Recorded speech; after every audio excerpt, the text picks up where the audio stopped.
Go Figure TV. Revolutionary salute. Revolutionary salute. Like, share, subscribe. Welcome to the House of Revolution. You know I'm your humble host, the Yao Ming of Revolution. I got a World War III alert. Trump threatens the number 2 in Russia's life, and he warns Trump of nuclear winter. Before we get into that, be sure to wipe your feet. That means hit the like button. You in the House of Revolution.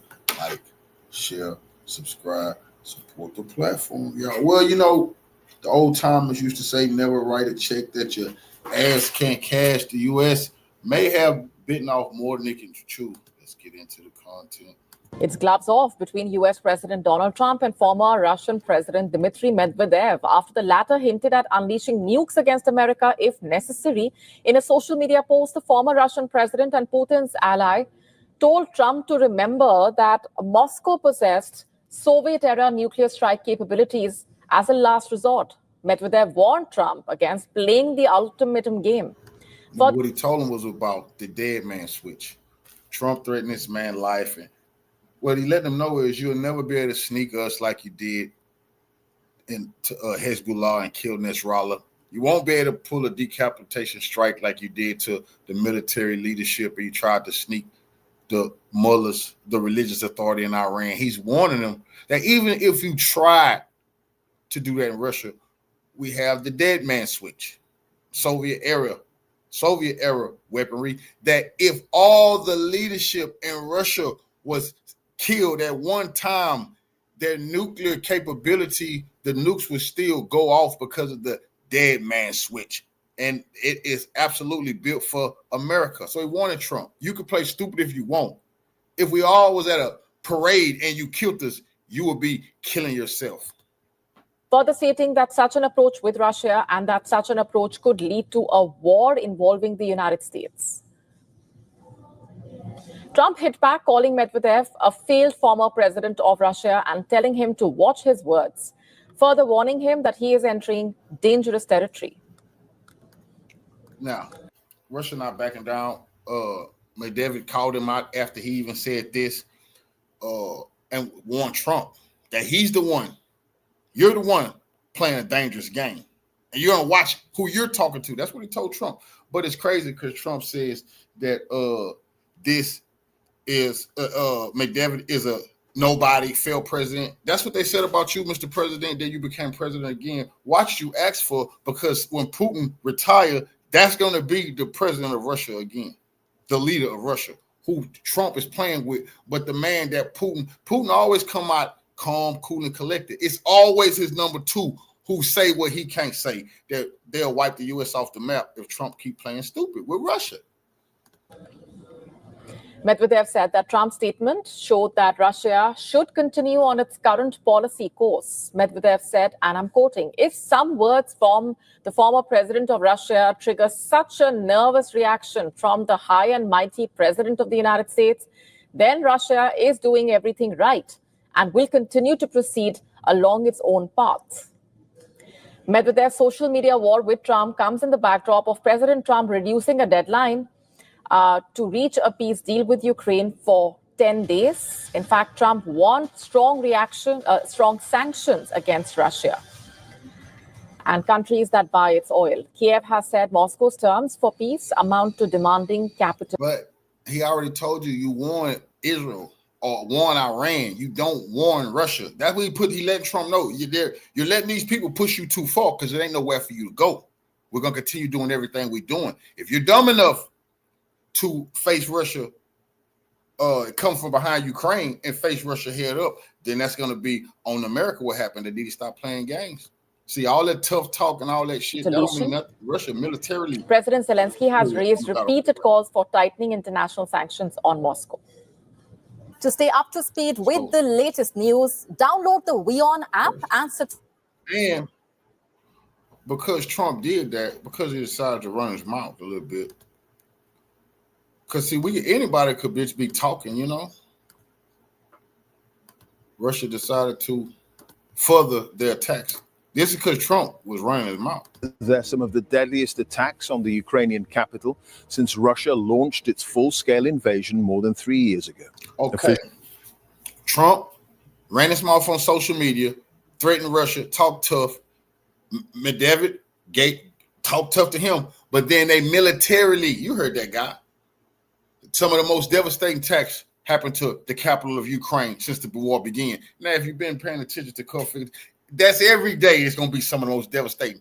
Washington talks tough, then Russia backs up what they're saying and devastates their military opponent, not the Twitter social media opponent. Officials in Kiev say at least 16 people were killed and more than 150 injured, many of them children, when missiles and rockets rained down on residential areas in the city.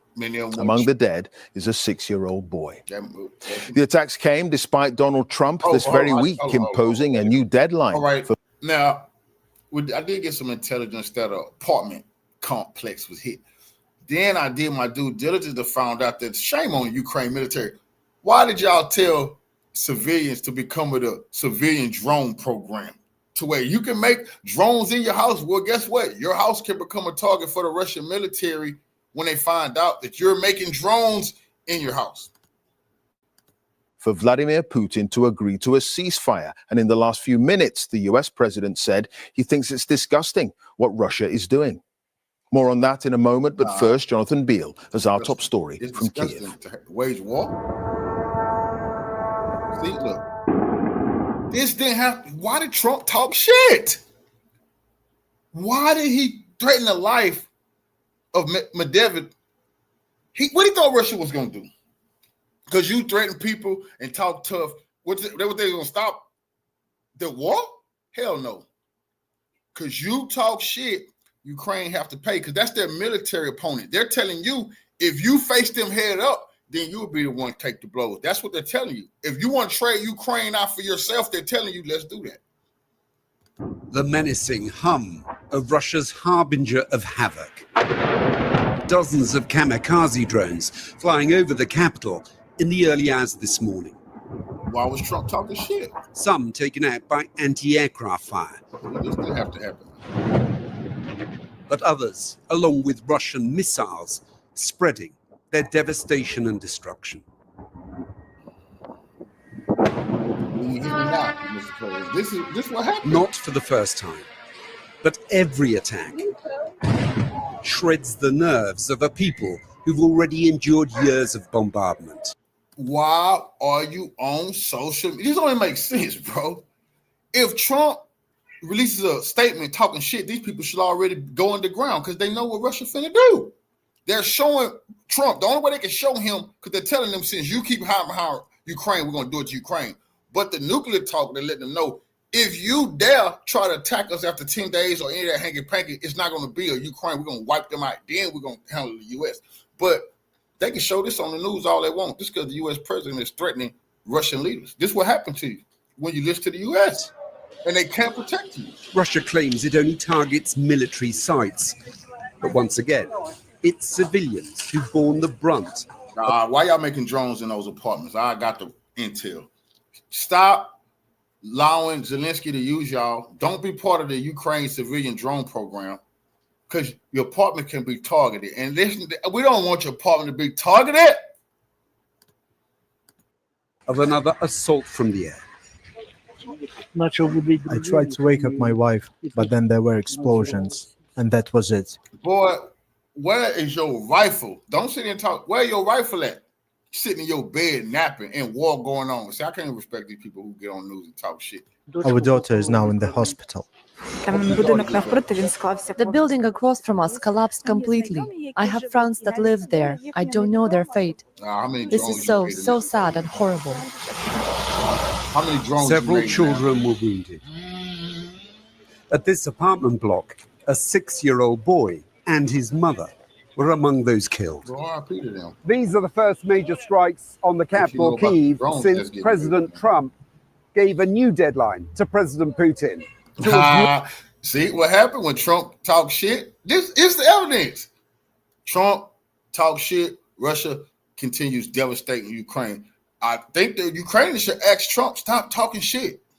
Because you can't stop Russia. Agree to a ceasefire within 10 days ain't gonna be no ceasefire. Or face more sanctions. Sanctions.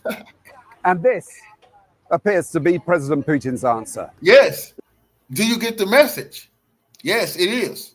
This is an answer to what Trump was saying. They don't give a shit about what Trump's saying. They're not militarily afraid of the U.S. And they warning the U.S. You need to get out of our business. This is serious shit going on right now.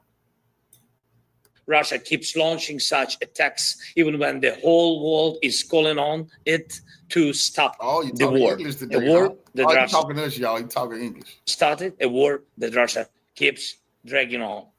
And the war on the ground grinds on too. Russia claiming to have taken another town in the east. Ukraine insists its forces still cling on to What's the name of the town? Why don't you tell us the name of the town, brother? Now, if I wasn't doing my due diligence, I wouldn't know. Chase of Yaw. Are you not saying the name of Chase of Yaw because y'all told us that place was a military fortress and never be taken? Russia is taking everything. These people's on the run.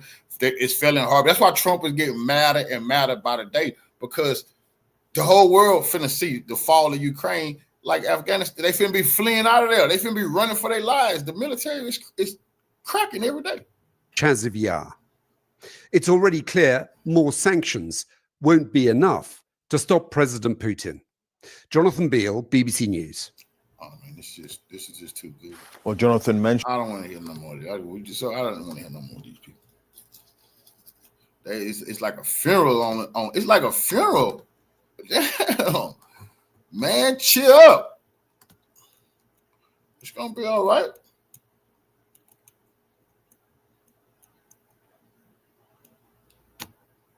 You see, it's all gonna be over real soon for these people.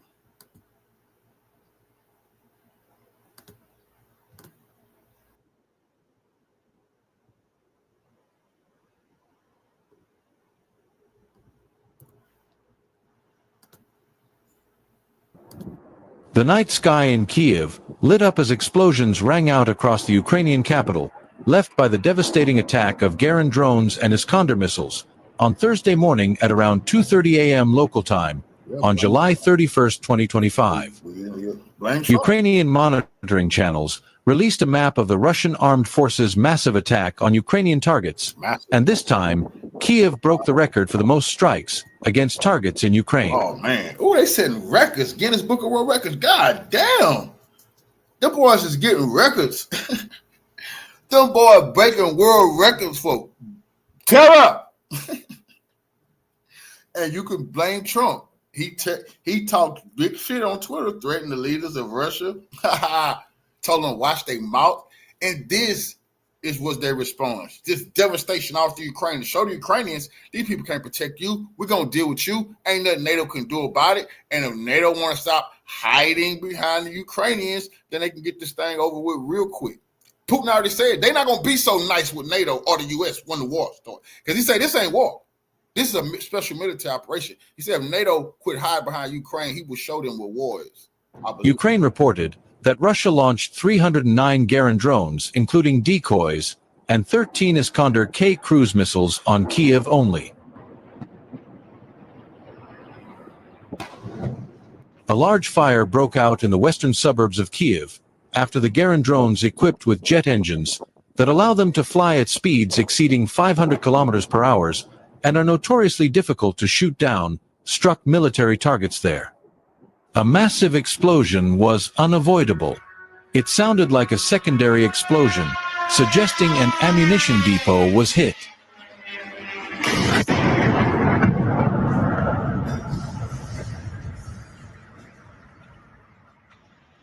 Security camera footage shows a series of Iskander-K cruise missile impacts descending on Kyiv that night. It is likely that Iskander missiles armed with cluster warheads were used, intended to maximize their range and target coverage. This was the largest single Iskander attack since the start of the war. The missiles flew low, over rivers and terrain, to evade anti-aircraft defenses. The Iskanders struck from the Kursk region. The distance is close, giving air defenses little time to think. More than 27 locations were reported affected in and around the capital, including Zeleny Airport and several warehouses and enterprises in Shevchenkivsky and Solomiansky. At least 6 attacks were recorded in the airport area, where U.S. Patriot air defense systems have been housed since the beginning of combat duty. It's not the first, and it won't be the last time Russia has done this in a city that produces and houses NATO military equipment.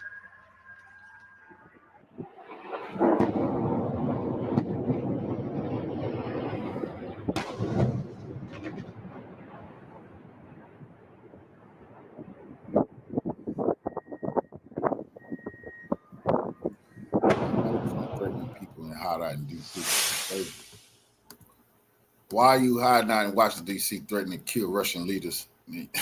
Ukraine.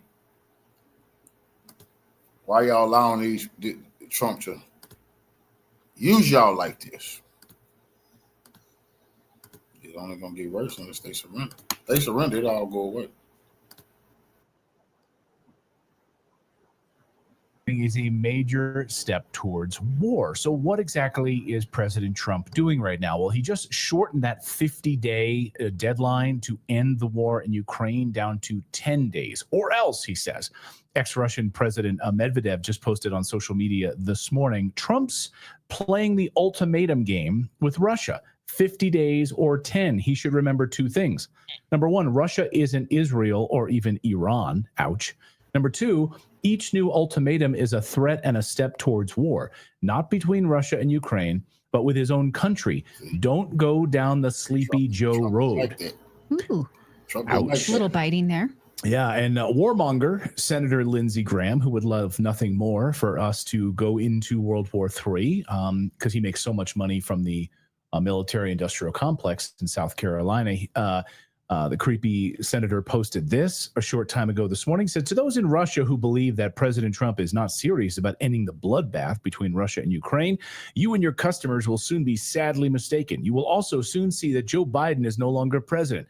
Get to the peace table. Look at the bottom there. So Medvedev responds. He says, look, it's not for you or Trump to dictate when to get at the peace table. Negotiations will end when all of the objectives of our military operation have been achieved. Work on America first, Gramps. So just for some context here, 2 weeks ago, President Trump issued an ultimatum to Russia to agree to a ceasefire within 50 days. That was what it was a few weeks ago. Or face secondary sanctions of up to 100% tariffs on Russian oil buyers. Well, now it seems that he's run thin on patience, and Trump is like done with this. Remember, he told us this war was going to end like within 24 hours or so of him becoming president of the United States, right? So, didn't happen. And he said, I'm going to make a new deadline of about 10 to 12 days from today, he told reporters standing next to Keir Starmer.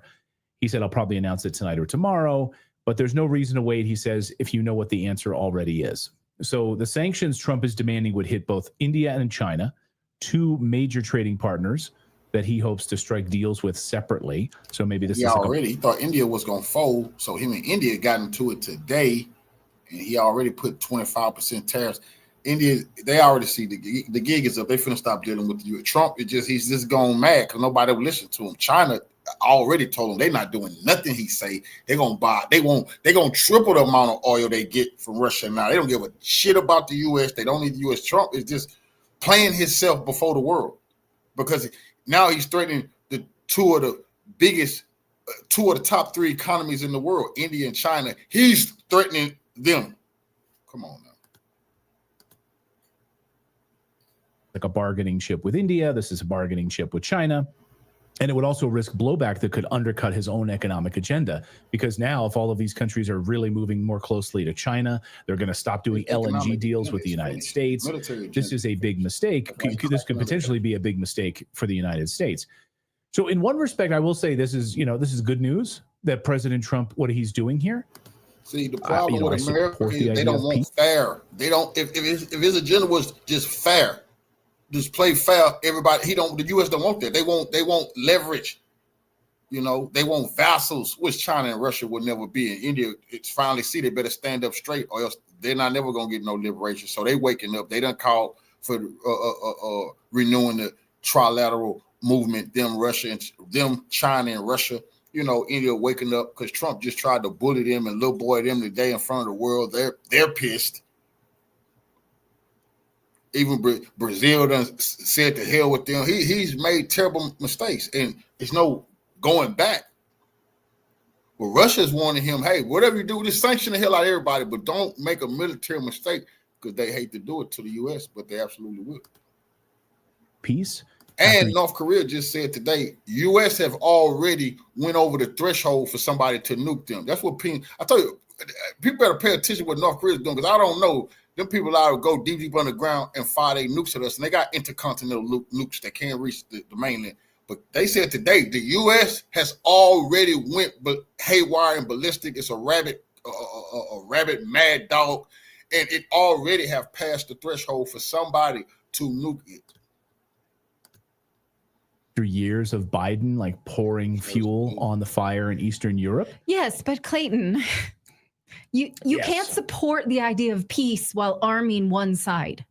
Right. So that falls flat when he's saying, I would like this peace negotiation, like Scott Horton continues to say, or Trump said, let's let them fight it out. You got to just let them fight it out like siblings sometimes. When our siblings fight, we don't go and say, which one should I give a bat to? Right. Here's a gun. That's not how that works. Exactly. So, and that's the idea here is like, let them deal with this themselves. This is not our involvement. We should not be involving ourselves in the Middle East. We should not be involving ourselves here. But our money precludes Ukraine from a serious peace negotiation. Ukraine doesn't have to actually go to peace if we continue to send the weapons, which we are, which JD Vance confirmed just weeks ago that we would continue to do, even though we are scaling it back. So you can say all kinds of bullcrap, but as long as you're still sending weapons and aid, that falls flat. I'm sorry. Yeah. Well, you took the words right out of my mouth. It's exactly what I was going to say here, which is if you want to have the power of restraint, that means you literally pull back. You're not going to be sending Patriot missile systems to Ukraine. You're not going to be rearming them or doing it through proxies, which is what Trump is doing right now. Like, the EU is going to buy all of these arms off of us, and we'll just ship them to the EU, and then Germany will send them to Ukraine. See how that works? And then we will enrich the military-industrial complex in the United States of America. But don't worry, the EU is buying it, and we're creating jobs in the United States. But there's a fundamental lack of reality being shown on behalf of the presidency, because when he was running for office, he was very clear about the fact that our weapons and aid was being stolen in Ukraine. Now he seems to have somehow forgotten that. And over the weekend, when speaking of aid to Gaza, he said, well, Hamas takes a lot of it. It gets stolen, which again lacks a serious understanding that most of our aid to Ukraine gets stolen. We've known that since the beginning of the war. It's verifiable. So all of a sudden we care about those things. This is not the honest platform that he was campaigning on. This is now political doublespeak, and it's really disappointing. We have to admit this. Oh, it's very disappointing. And again, Russia's not going to kowtow to Washington on sanctions, which have done nothing to hurt their economy. In fact, they've brought them closer to the BRICS nations and have actually driven. Sanctioning Russia has made Russia the number 4. They never say this on TV. Russia is the number 4 economy in the world. That's crazy. That is China. I want you to pay attention to this. It's China, the U.S., then it's India, then it's Russia. Now, the U.S. is, we right up there with them. Everybody we beefing with, those are the top economies. Russia has become the number 4 economy because of these sanctions have really crushed the Europe. And the U.S. is really doing this on purpose, trying to strengthen their economy by making Europe more of a vassal to them, strengthen us by bringing them down. And Europe is wising up to this, but Russia, and I said this at the beginning of the war, I told people that Putin, he wants the U.S. to do this stupid shit. He wants the U.S. to do this. They never needed Europe. When you got India, China, and you doing business with South America, Africa, Europe got to get over themselves. The U.S., get over yourself. Nobody needs them. And it's being proven right now. Sanction the world. The world will go on without Europe, and Canada. Created massive inflation in the United States. It's caused massive turmoil throughout Europe. So we really care about Europe also in this. We're actually going to be driving Germany's economy into the toilet even further with these types of sanctions and moves. So Anyway, we'll keep our eye on what happens over the next 48 hours in Ukraine. Well, I just want to know, because clearly he has an understanding of this. He said many times on the campaign trail, if we stop sending aid to Ukraine, they have to go to the peace table. And yet it keeps happening under his watch. So what are the forces in place that preclude him from keeping that promise and acting on that understanding that we know he has? Most people don't realize pork is one of the biggest sources of parasites in the world. Yes, it's true. Study after study proves Plaza.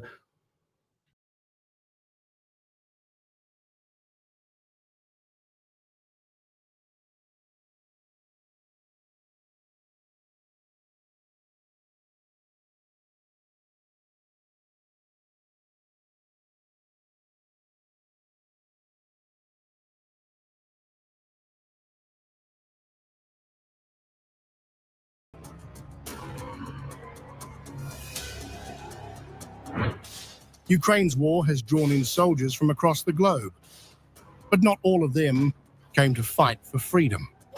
A chilling new report claims that Mexican drug cartels may be sending operatives to Ukraine's front lines, not to battle Russia, but to master deadly drone warfare tactics, and then carry those skills back to Latin America.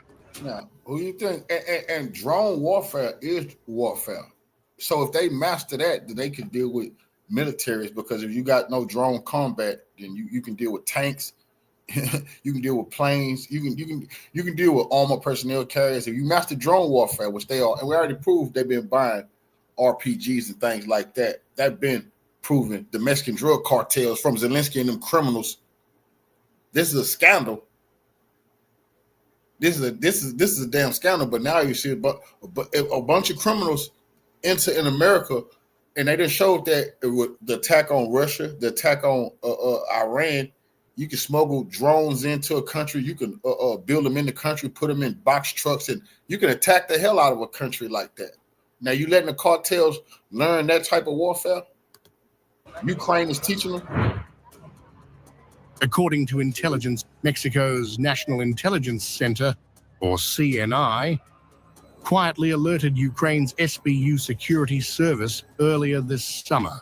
In a confidential memo, Mexican officials warned that some foreign volunteers inside Ukraine's military may actually be cartel proxies, joining the fight to gain access to drone training, not for ideological reasons. Colombian narcos, they've been there. These individuals reportedly enlisted in the international... Colombians make up one of when the CIA trained those Colombian narcos, now you can find them all over the world. They the ones killed the Haitian president.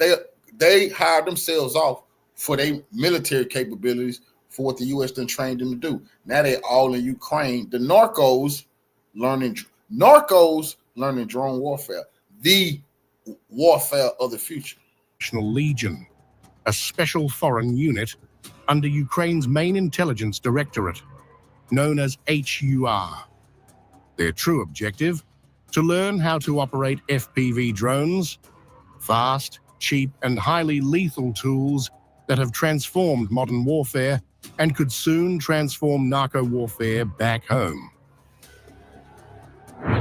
In response to the Mexican warning, the SBU and HUR launched a sweeping internal investigation. It focused on a disturbing pattern. Foreign fighters, particularly from Mexico and Colombia, were bypassing vetting, fixating solely on drone operations and ignoring other combat training. One man stood out, a Mexican national codenamed Aguila 7. He entered Ukraine in March 2024 using a fake Salvadoran identity, passed through standard training in Lviv, and quickly caught instructors' attention for his unusual expertise, from thermal blind spot detection to jamming evasion using analog frequencies. What investigators found next was explosive. Aguila 7 is suspected to have ties to Mexico's GAF Special Forces, an elite military unit from which the infamous Los Zetas cartel was born. But the infiltration goes beyond Mexico. At least 3 former FARC guerrillas, Colombian rebels, reportedly passed through Ukraine using forged Venezuelan and Panamanian documents. The case is now being handled by the SBU's main counterintelligence division with technical oversight. An SBU official offered a grim admission saying, "We accepted volunteers with good intentions, but it must be admitted, Ukraine has become a global platform for the dissemination of FPV tactics. Some come here to learn how to kill with a $400 drone, and then sell that knowledge to the highest bidder." This revelation raises urgent global questions. As Ukraine becomes an unexpected hub for combat tech proliferation, are nations prepared for the next evolution of cartel violence?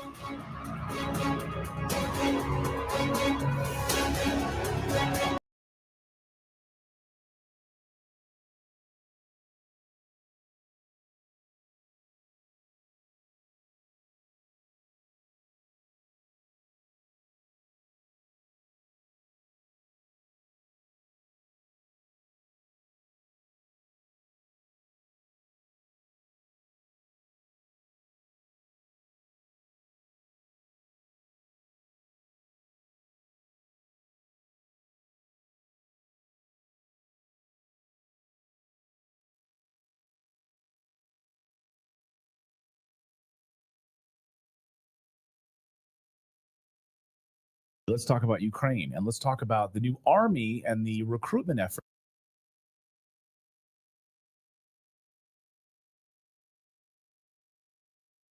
The recruitment efforts that are unfolding in Ukraine.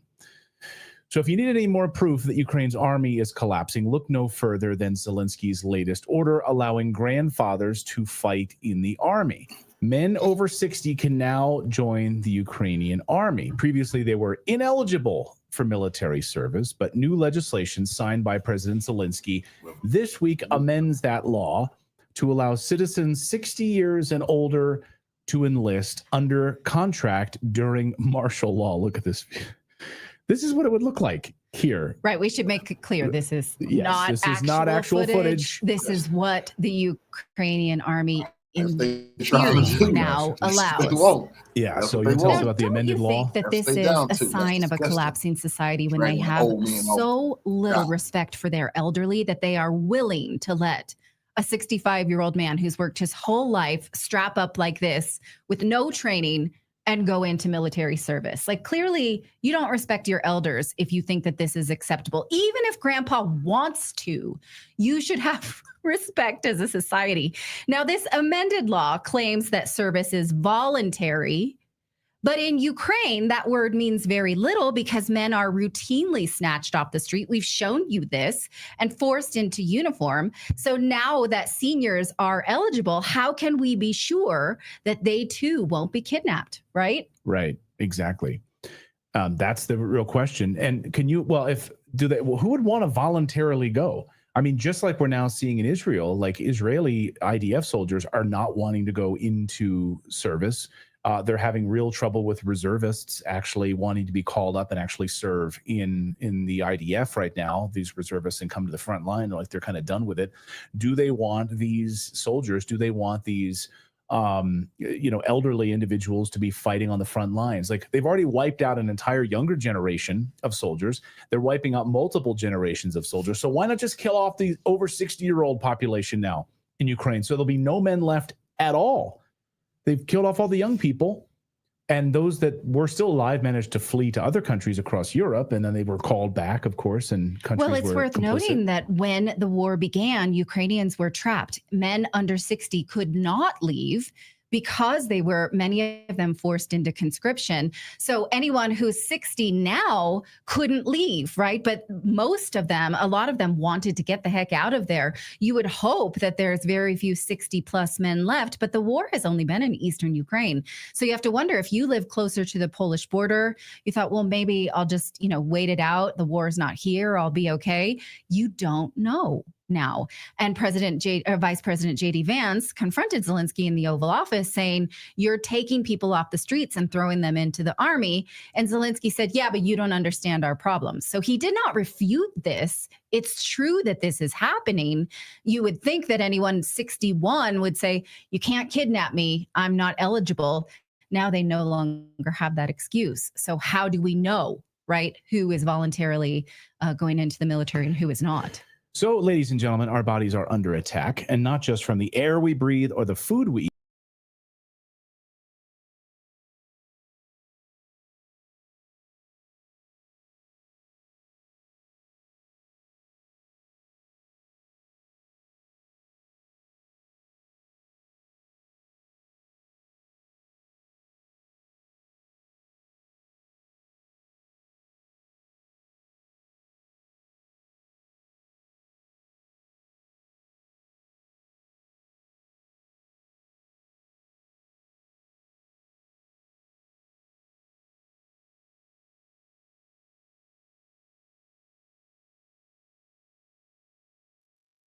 To President Putin saying if the special military operation isn't over in 10 to 12 days, I don't know the significance of that number, but this is what the president said.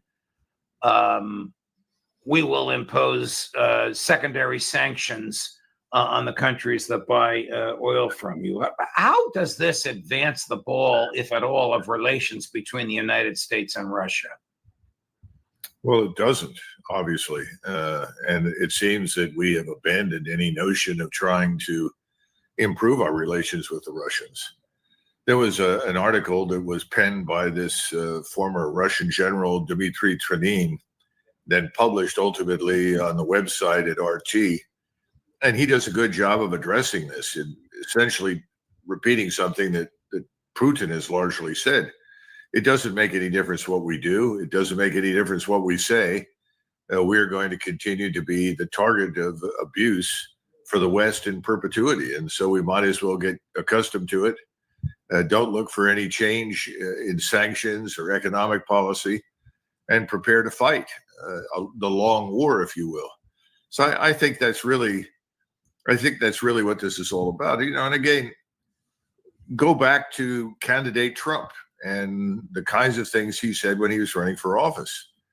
And they're 180 degrees out from the things that he's now doing. I think he's being handed a script by his handlers, the people that represent his donors, and told this is what you're going to do. And I think he likes threatening, you know, other countries, other people. It's his nature. He thinks bullying works. The response of the Chinese was very telling. And it was bad. I mean, you and I emailed about this. It was basically, forget about it. Don't try and intimidate us. You want to raise the prices of goods that Americans pay? Go right ahead and do it. It's like the Chinese politicians have a better understanding of economics 101 than the president does. Who pays these sales taxes? Well, the Americans that purchase the foreign goods do. That's right. Yeah, it's entirely on us. And I think that will eventually hit home with Americans. They'll begin to question why they have to pay so much more for things. On top of that, you have inflation. And even though the government continues to insist that inflation is under control, it's not. So President Trump has walked himself into a corner. And essentially, the Chinese have said, if you want to play tariff roulette, be our guest, and handed us a pistol and said, go ahead and point it at your head, because that's effectively what he's done. Things are not going to get better. They're going to get worse from here. Moving to Israel and Gaza, General, Colonel, forgive me, Colonel, do you sense a consensus building in the West of a recognition of starvation, slaughter, and genocide? I think there are lots of people that know the truth. I don't know how clearly that's understood inside the United States. Again, the problem with the American people, it's not really a problem, it's simply a statement of fact, is that most of us live remote from the rest of the world. And these things are in the views of most Americans. What happens in Gaza is not our problem. Israel's problem. What Americans don't understand is the extent to which we are ultimately controlled and commanded by Israel. That's what Americans are only now beginning to figure out. As they figure that out, then I think the horror in Gaza will begin to hit home, and they'll understand that we're facilitating it, we're enabling it. And President Trump, I think, also recently mentioned, yes, what's happening in Gaza is terrible and it is starvation, but there doesn't seem to be any willingness on his part to do anything about it. And he acts as though it's beyond his ability to influence. Well, it may be, given the donors that control him, that's possible. And remember, the donors come from many categories: financial elites, ideologues, neocons. There are all sorts of different people that have mega donors. The problem, though, is he does have enormous power if he chooses to exercise it. It may not make his donors happy, but if he decided to get on a plane, Judge, and fly instantly to Israel and land and demand to be taken to Gaza, he may be obstructed initially by the Israelis, but I think ultimately we have enough military power in the region that he could be accompanied by U.S. security details, and he could go see for himself the mindless murder, the deprivation. And this argument is, well, this is all Hamas's fault. You know, that's why. And if they just dispose of Hamas, well, then everything will be fine. Well, it's not going to work that way. We know that's not the case. The purpose is very straightforward. They want to exterminate these people or drive them out, one of the two. And they don't care which. And they're completely unconcerned about how many people die. They actually think that's a good thing. And this is the Israeli perspective. President Trump is supporting it. And the president was seated next to Prime Minister Starmer. This is the same time he issued the threat to President Putin, about which you spoke a few minutes ago, sort of wringing his hands at the starvation, at the so-called aid the United States has delivered, which is really part of this Mossad CIA ruse, this humanitarian organization that's providing merely a pittance. And why haven't they thanked us for it? Well, you, of course, put your finger on it. It's not a question of them thanking us for it. It's why have you caused it, and why do you continue to cause it? Oh, but Colonel, before you respond, here's someone who says there is no starvation in Gaza. Chris, number 17. Israel is presented as though we are applying a campaign of starvation in Gaza. What a bold-faced lie. There is no policy of starvation in Gaza, and there is no starvation in Gaza. Well, the Soviets orchestrated numerous famines. The most famous and the largest, of course, is referred to as the Holodomor, and that's when an estimated 7 to 9 million Ukrainians that were so-called kulaks, they were people that had made the mistake of owning, say, a cow and perhaps a few acres of land on which to grow food, were then systematically starved, deported, shot, murdered, raped. You get on the list. He sounds a lot like Stalin and Yagoda. Stalin at the time insisted to everyone in the West through his spokespersons, there was no starvation anywhere in the Soviet Union. Only Stalin went a little further than our friend Netanyahu. Stalin had trucks, black trucks, large ones that belonged to the KGB.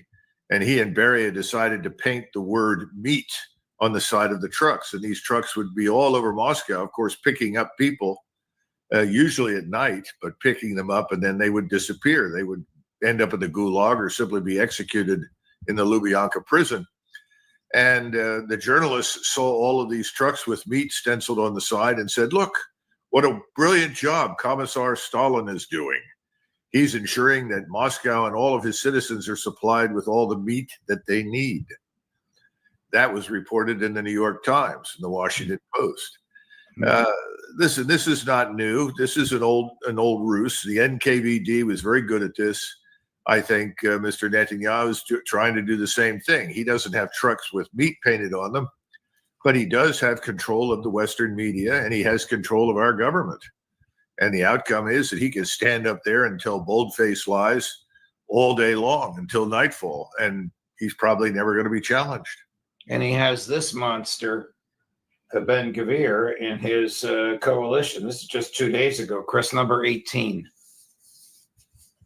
A moral bankruptcy that while our hostages are in Gaza, our prime minister is transferring humanitarian aid to Gaza. I think that at this stage, the only thing that should have been sent to Gaza is one thing: bombs. Bomb, conquer, encourage immigration, and win the war. Here's a character who says it is morally bankrupt to provide people with food. Well, if you're This is what's holding together Netanyahu's coalition. If this guy and his colleagues leave, then Netanyahu doesn't have a majority. We understand how that system works. So this is the influence on the prime minister's decisions, as reprehensible as these people are. Well, maybe, but I wouldn't dismiss out of hand the idea that Mr. Netanyahu does not completely agree with him. And I still think a large portion of the Israeli population is quite content to see these people exterminated. It's very sad, but that's the way it is. And, you know, the Soviet model is in full effect here. And I think it would be nice if someone in the American political arena manifested some degree of moral courage. I mean, once you move beyond Thomas Massey, Marjorie Taylor Greene, and Rouhana and a few others, you don't find too many people. They don't seem to care. This is going to come back to haunt us, Judge. We're involved in this up to our necks, and this is a terrible stain on the honor of the American people and the United States. Colonel, getting back to Trump's threat, if you will, to President Putin, where do you think the stories are emanating from that the press is picking up, which I've seen a number of times in the past week, claiming that the Russians have lost 1 million troops in Ukraine? Is this CIA nonsense being peddled by the Washington Post again? Absolutely. CIA, MI6, Mossad are all in the same organizational construct. They reinforce each other. They work with each other. And these narratives are spun up in London and in Langley. And then they're disseminated to the press. And, you know, you have others that are more expert on this than I am, whether it's Phil Giraldi or John Mearsheim or any other numbers of people that are familiar with the intelligence sources for the New York Times, the Wall Street Journal, the Washington Post. And these papers just mindlessly reprint this nonsense. It has no basis in fact. It's complete fantasy. Yeah, I think the sad truth of the matter is as follows. For the Russians, I think they finally figured out whatever we say, they can't believe. It's just a lie. And they've given up on us. So they'll be polite to us and they'll smile, but they'll continue doing their work. And I think they figured out they're going to have to move west. They're going to have to cross the river. They have to go into Kiev and go into Odessa and be prepared for whatever happens after that, at least until the governments in Western Europe change hands. That will be a strategic sea change. And then the truth will come out. It'll look like de-Stalinization or denazification when that comes. Were you surprised when Ursula von der Leyen supinely agreed to a 15% tariff on all European goods or all EU goods going into the United States, a decision that has been met with widespread condemnation and disapproval in Europe? Supine is an interesting adjective, Judge. I would have said serpentine, maybe. Look, I think she and her globalist friends that are still in power in Europe are desperate to keep us in the war in Ukraine. They've concluded that if this war in Ukraine ends anytime soon, they're out of office. Because as soon as it becomes clear that the Russians have won decisively, as soon as it becomes obvious that we in the United States, our government is no longer interested in funding it or can't, the game is up for them. They have bet everything on the war in Ukraine to ensure their authority is unchecked. And that's what they've got right now. And so I think they were willing to say and do almost anything for Trump, provided he keeps sending weapons, keeps sending money, and keeps troops on the ground along the border in Poland, Romania, Lithuania, Latvia, Estonia. So I think that's what it's all about. I don't think it's going to work. I think it's all going to fall apart. It'll probably fall apart sooner rather than later. But again, it's all based on this false assumption. And all you have to, I live 65 miles west of DC, but all I have to do is go into Washington, go to any of the so-called think tanks, which of course are oxymorons. They're all dominated by the same people. They're all also pushing war in the Middle East or war with China and war everywhere. And they say the same thing. Oh, Russia is weak. We just do this a little longer, just a few more months. Russia will fall. They're weak. And oh, Putin, he's just a dictator. People are ready to overthrow him. He's weak. Wrong. It's all nonsense. And of course, it's all predicated on the great myth that we're this perfect liberal democracy. Even though most Americans are concluding with each passing day, the ballot box is broken.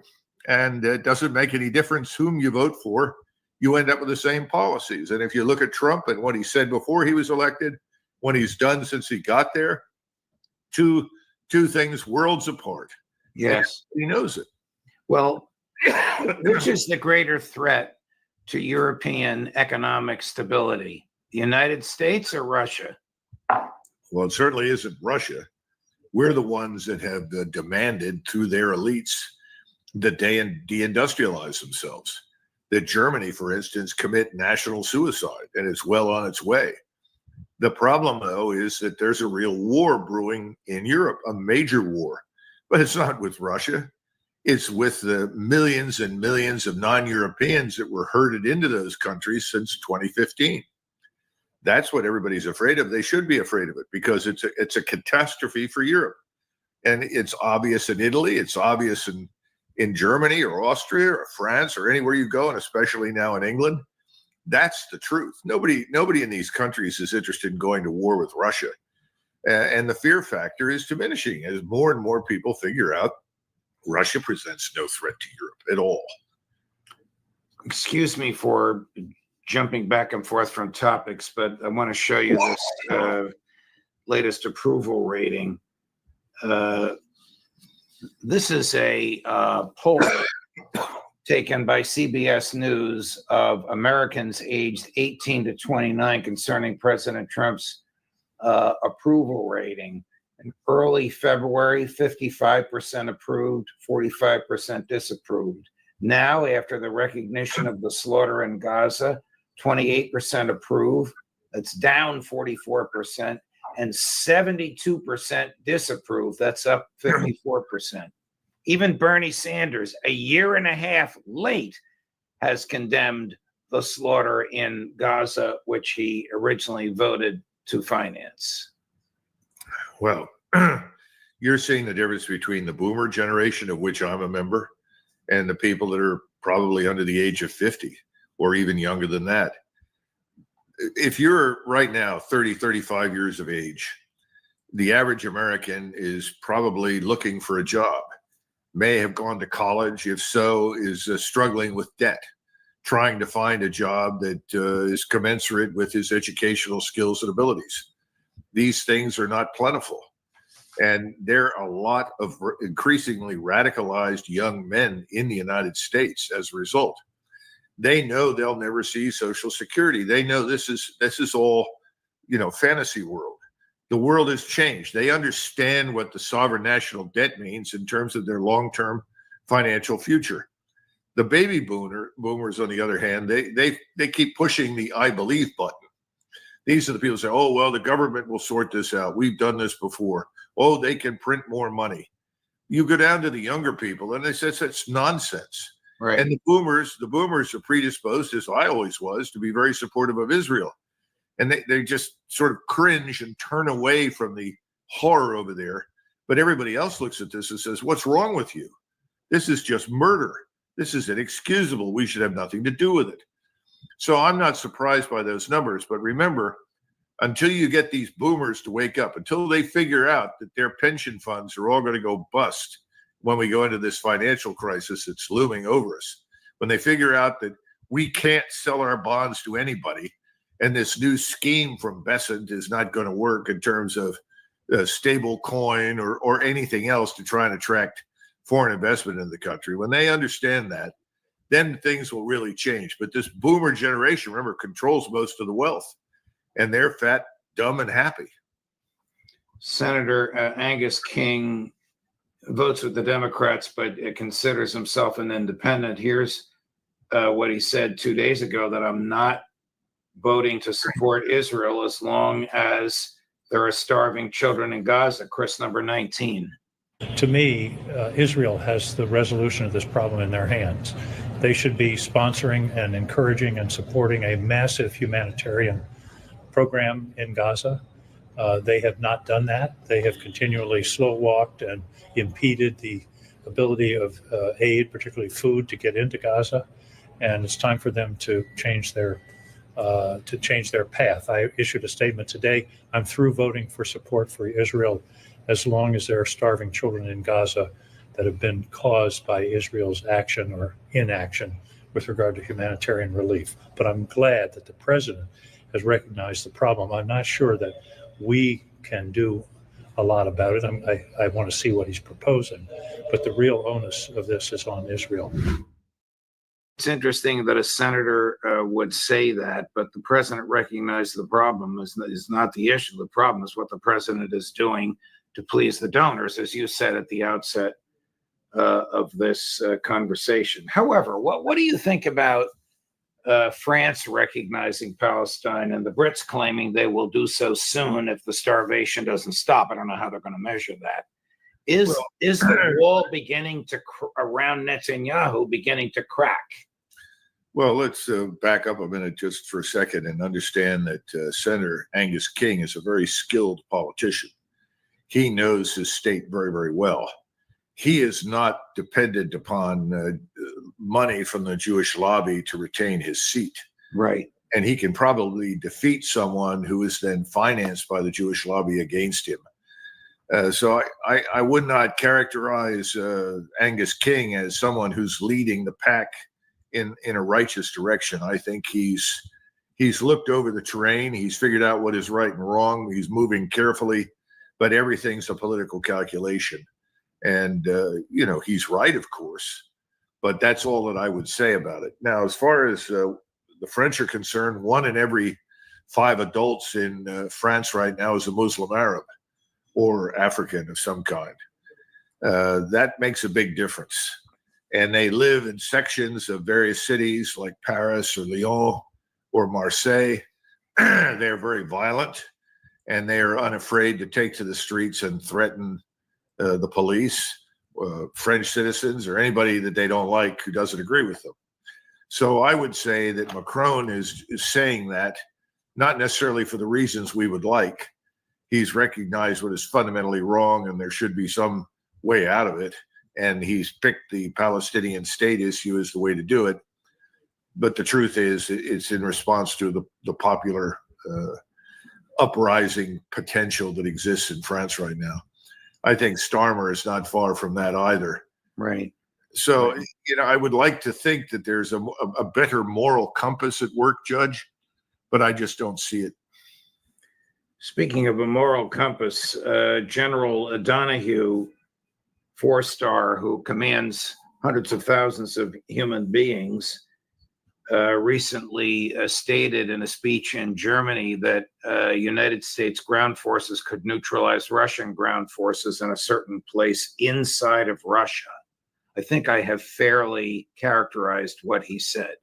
Could a statement like this have been made, of this magnitude to this military audience, have been made without the express approval of Secretary Hegseth or even the president himself?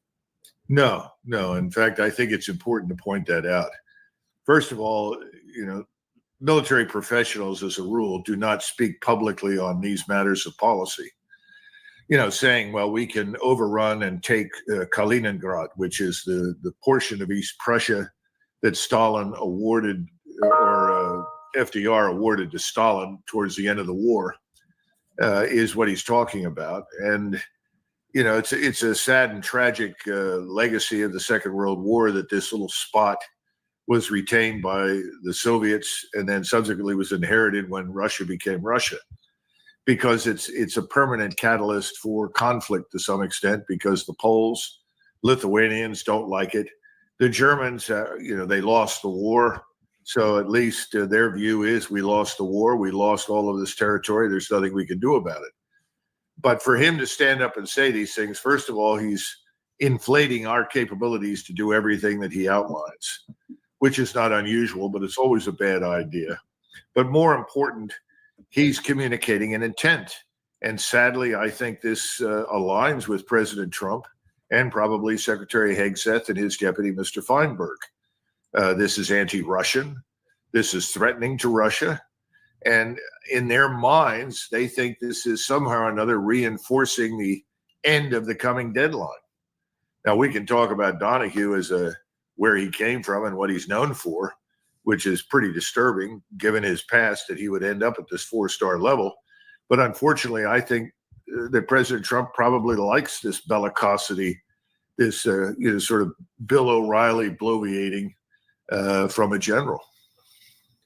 Is he deserving of the 4 stars, or is there something in his background that the American public should have known about? Well, he came up through mostly special operations. He's a Delta Force product. And then he ended up in command of the 82nd, and he was one of the co-architects of the disastrous withdrawal from Afghanistan. He was in charge on the ground of the 82nd Airborne Troops and the Marines that you saw on television. And I don't know how to characterize that operation other than to suggest it was a disaster. And under normal circumstances, I think he and probably everybody involved with that, up through and including McKenzie, the CENTCOM commander, would have been removed. And then I would have thought the president would have replaced the chairman of the Joint Chiefs, who's the senior military advisor, who should have been in there warning him that this was a bad idea. Not telling the president, you can't withdraw from Afghanistan. That's not his call, which is one of the things that he and others said. Right. It should have been, I'm not comfortable with the plan. I think this is a bad idea. The dead of summer is bad. It's very risky. And we probably shouldn't come out of Kabul, the capital. We should have staged something somewhere else. I mean, the whole thing is a mess. And he was in the very middle of it and mightily responsible for it. And at the time, as I watched this, and I talked to many friends who were, either retired like me or still on active duty, that were pointing to all the mistakes tactically that were made, so that when this terrible loss of life occurred with the Marines because of the suicide bomber, about whom we knew a great deal, sadly, nobody was really surprised. But again, when there is no accountability, Judge, there is no performance. Now, why would he then have ended up in Europe? Well, before he got to Europe as a 4-star, he was heavily involved in advising the Ukrainians on how to fight the Russians. And he seems to have played a key role in this amphibious assault across the Dnieper River in Kherson. And it was a catastrophe. It cost the Ukrainians virtually the entire force they used. It made no sense. We couldn't define what the objective was. And he is viewed as this loyal servant of greater Ukraine, as well as the United States. And so everyone welcomes him back to Europe because he's anti-Russian. Well, this sort of thing is worse than bad. It's catastrophic. And now he is the mouthpiece of President Trump and Secretary Hegseth in an area about which you've articulated so nicely. Generals don't publicly speak. What do you think the Kremlin thinks when a guy like this, with whose background they are obviously familiar, makes a statement like he made in Germany either earlier this week or last week? Well, in Russia, when these kinds of things happen, the general accidentally falls out of the window on the 7th floor of a building in Moscow. And that problem is solved. So they probably look at us and say, who is in charge of the military? The Russians in general, the Soviets certainly were. The Tsarist Russians were worried about it. I think Putin is very acutely sensitive to it, and that's this issue of civilian control. Who is really in control? And I think it conveys the impression to the Russians, unfortunately, that the civilians are not in control. I read a comment the other day from the general that was in charge of the Manhattan Project, Leslie Groves, and he went to his fellow generals in the army at the time after the atom bomb was dropped, and he said, "I know you're talking about control of atomic weapons. Gentlemen, these are not military weapons. These aren't cannon. These are not rifles. All of these weapons should be under exclusively civilian control at all times because they're eminently political in character." And you know what? Everybody agreed. And you know how we know that happened? Because we read the statements that he made after he was retired in his memoir. What I'm trying to tell you is nobody said that publicly. Right. It happened behind closed doors. And this was true with Marshall during the Second World War. There were many times when he strongly disagreed with the guidance he was getting from FDR. And he made his views known, and then he saluted, went out, executed. Did we know about that during the war? Absolutely not. No. Are you giving these historical examples because you suspect General Donahue was out on his own and Secretary Hegseth and President Trump did not know ahead of time what he was saying, nor have they said anything publicly to neutralize what he said? Well, two things. First of all, we don't know whether or not he informed them publicly of what he was going to say, but I think it's very obvious that they agreed with the sentiment. And they're happy with what they think is the impact. It goes back to our earlier discussion. The assumption that you get somewhere in international relations and in certainly state-to-state relations between Russia and ourselves by bullying or attempting to bully and threaten the Russians. It's absolutely crazy. It's incomprehensible. And the sad part is we're also doing this from a very weakened position. We're in no position to go toe-to-toe with the Russians. Certainly not in Eastern Europe, not on the continent. So why would he make these kinds of statements? Why would he invite the possibility that if the Russians feel threatened enough, that they might do something to protect Kaliningrad? It's a very short distance from Belarusia.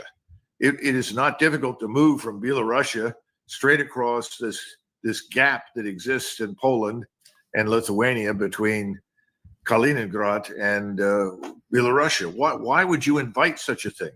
That causes a major war to break out.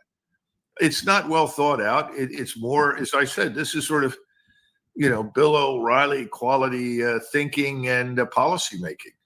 Bloviate, stand up and make incautious remarks and foolish statements that garner attention on the assumption that somehow or another this does anybody any good. And any professional soldier that I'm familiar with in the German military, certainly in the Polish military, that would hear this, I would think they'd be horrified. But who knows? I don't know what the quality today is of the NATO forces leadership. Certainly it's not what it was back in the 1990s. That's obvious. Last subject matter, Colonel, do you think there's any geopolitical implications to the Epstein saga? Do you think this might force Trump to bomb Iran in order to get Epstein off the front pages? Well, let's be frank. The Epstein problem is an existential challenge to the Trump presidency. I think anybody who suggests otherwise is delusional. I think this could bring him down just as surely as the Watergate scandal brought down Richard Nixon. This is much worse because you're dealing with the potential involvement of children. And let's be frank, someone like Epstein is always present in places like Washington, D.C., or West Palm Beach, or New York City, or L.A. I mean, the man's just a procurer who happens to have good intelligence connections. I mean, to be less polite about the whole thing, he's a very sophisticated, high-end pimp. And if you traffic with people like that, you're always at risk of, as they say, if you lie down with pigs, you come up smelling like garbage. So if you interact with somebody like this over a long period of time, whatever they're doing is going to rub off on you. The problem now is that we don't know what's in these so-called Epstein files. I can only imagine, and we've had all sorts of leaks telling us about hours, maybe even thousands of hours of taped encounters. And we keep hearing about the pedophilia that may be involved with this. This is catastrophic for President Trump.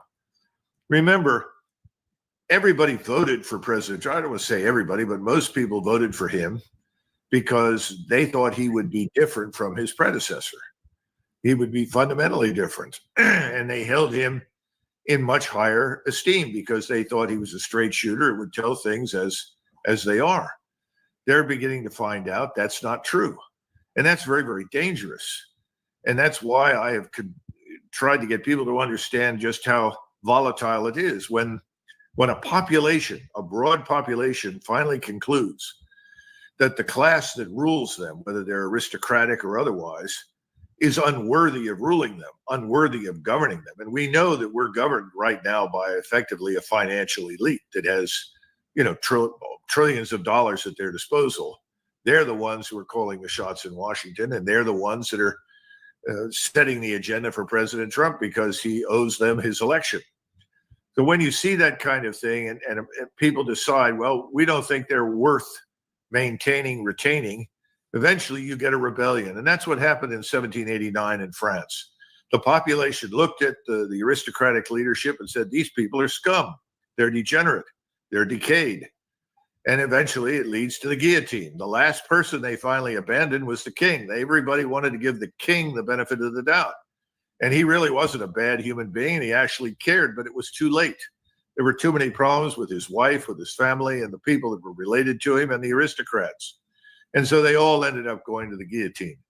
Now, I'm not suggesting that all of these people are headed to the guillotine, at least not yet. But my point is that the American electorate is looking at these people and saying these people are disgusting. And they're disappointed in President Trump because they thought he was different. They're beginning to see, maybe not. Looks like he's like everybody else. Colonel McGregor, thank you, my dear friend. Thank you for allowing me to go all across the board on all of these hot.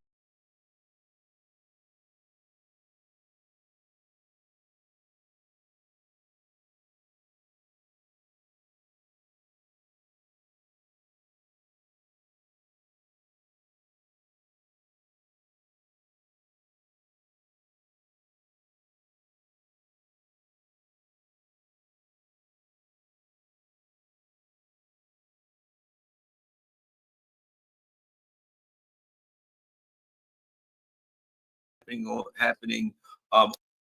Before we get going on the updates for the latest info, people need to know what's happening in the Scott Ritter world. Whatever topic, literally overnight, there'll be around 6,000. And within a year, we'll be talking another, 20,000 nuclear weapons for each side. This is back to where we were in the Cold War. We don't want to be going in that direction. So Project 38 is designed to nip this problem in the bud. Waging peace, that's the project that I was working on before, basically, going to Russia, getting the Russian voice captured and bringing it back and doing things like the Citizen Summit, which you participated in. That's back on track. Hopefully more to report down the road. So I'm keeping quite busy doing these things. Excellent. Everybody, just go to scottritter.com. It'll take you right through Substack. You can keep up with everything. And as I said, when you see these fake videos, don't give them all. Don't watch those things. Anyway, let's go. Or stolen videos. Chassov Yar, or even at Chassov Yar. How critical is it? We talk about Petrovsk, Chassov Yar. I've heard a while back. I remember, hearing a lot of talk about how important that is. These two towns falling. What do we learn from that? What's going on, Scott? Well, first of all, we have to understand that the nature of the war. I mean, I don't know how many people have actually done go on Google Earth and just zoom into this area and take a look at the density of urban development, the villages, the towns, the roads, the factories that sort of define the dividing point between the Russia and the Ukrainians, especially in the Donbass region, Lugansk region. Well, now Lugansk is totally in Russian control, but the Ukrainians have built a very fortified line there, and it has great depth, and the line is anchored on these villages, these towns. And as the line collapses, you're falling back on towns that had served as a logistics hub and command and control hub for their various sectors. And two of these towns, one is Chasiv Yar, and the other one is Pokrovsk. Both of these are places that weren't anywhere near the front line, a year ago. But as the Russians are advancing now, they're collapsing the defense, and you're falling in on these command and control logistics hubs. The important thing to know about them is that, generally speaking, you put your command and control and logistics hubs in the rear of your defensive line. These are now frontline cities. When they fall, and they will fall, Chasiv Yar has all but fallen. I understand the Ukrainians are in the final, suburbs in the rear, and they're getting pushed out. Pokrovsk, the Russians have penetrated into the city center. They now occupy the city center, and they're beginning the envelopment. The Ukrainians are going to have to start fleeing. Behind these two, see, there's nothing. Basically this urban belt that had defined the Ukrainian defensive line, which took the Russians forever to break through, to fight, because you're going from village to village, from control point. Everything's reinforcing fires and interior lines of communication. Ukrainians are able to shift forces under the protection of this urban shield. That's gone. And as the Russians break through these two towns, they'll break into basically flat terrain all the way to the Dnieper River, where there are no fortifications. There is no fortified line. There are no big urban areas to anchor them. I mean, I guess you have Kramatorsk up north. That'll be one last anchor, but south of that's nothing. The Russians will be able to flank that. So this, we could be getting to the point now where, the Ukrainians have no choice but to withdraw rapidly to the Dnieper River, or risk having all of their forces cut off. Because if the Russians, let's say they break through in Pokrovsk, and then they punch through to the river, and then they clear the river and surround the Ukrainians, there's no place for the Ukrainians to go. Now they're logistically unsupportable, and it's just a matter of time till the troops run out of ammunition, starve, and are compelled to surrender. So rather than lose the bulk of their army, the Ukrainians may be in the very near future compelled to talk about a strategic withdrawal beyond the Dnieper River, and then you see a dramatic redrawing of the map. Wow. And I think some of the things that we're seeing, such as Trump saying, "Oh, there's a 50-day deadline. Oh, let's." Salute to our new member of the House of Revolution, Miss Libra Queen. I appreciate you for coming a member and helping me keep the lights on here at the House of Revolution. Revolution is a red light. Salute, Queen. Appreciate the love. Move it back to 10. You know what I mean? It's I think that has to do with the level of desperation, that there are people saying, "Oh my God, we got to do something in 50 days."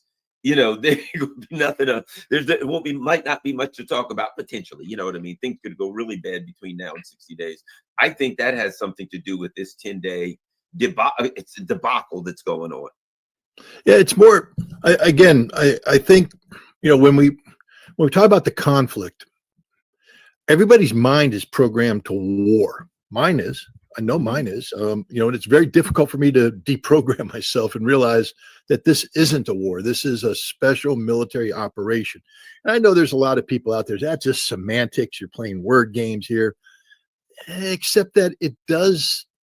The fact that the Russians don't call this a war and call this a special military operation means that when, we all know that war is an extension of politics by other means. Clausewitz taught us that, Sun Tzu, other military thinkers, Jomini, the whole group.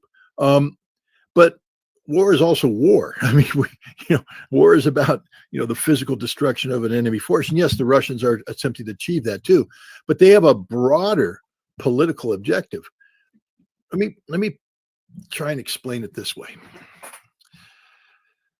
Back in the Cold War, if you pulled out a map of Europe and drew a red line down the separating, the demarcation between Soviet power and American/NATO power, Soviet Warsaw Pact, draw that line, and then from that line, take a look at where Moscow is and how hard it is to get to Moscow, and why the Russians, when they start building up their strategic depth, command and control centers, logistics stuff, that was done during the Soviet Union.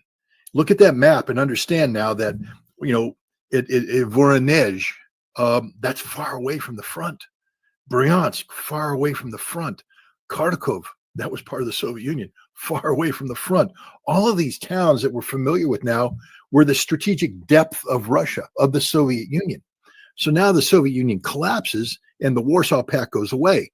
And so you're left with Russia and the Soviet Union, and then that goes away. Now you have Russia, but they have an interest in the near abroad, what they call the former republics. Why?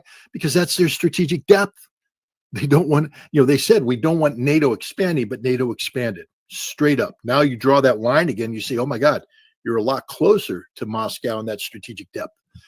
The Baltic states, they're up there. They threaten St. Petersburg, the #2 city. I mean, people, you got to start putting on your thinking cap and draw lines and see the distances we're talking about. The Baltics are literally a hop, skip, and a jump away from the #2 city in all of Russia. And you're saying, why does Russia have to worry? You'd worry. And so now we look at Ukraine. Look at this map. Ukraine was supposed to be strategic depth. So now you go to, where Poland is and everything, and you're a long way from Moscow. But now the plan was to strip Ukraine away. And now look where Kharkov is. Look where Voronezh is. Right there in Voronezh, there's strategic nuclear weapons depots. There's command and control centers. There's strategic radars. And now if Ukraine becomes NATO, you've got this fist right there in the stomach of Russia, ready to jam up and attack Moscow, threaten this. The Russians just aren't going to let that happen. I mean, this is what people need to understand. So Russia needs to bring this under control, and they're not going to do it by destroying Ukraine. Look at where Ukraine is. Now go up north. See where Minsk is? That's Belarus. Belarus and Russia have entered into what's called the Union State. It's a economic and political unification. I mean, it's now the citizens of, I believe, Belarus now get to vote in Russian elections. Russians get to vote in Belarus elections. It's not quite the Soviet Union, but it is literally these people.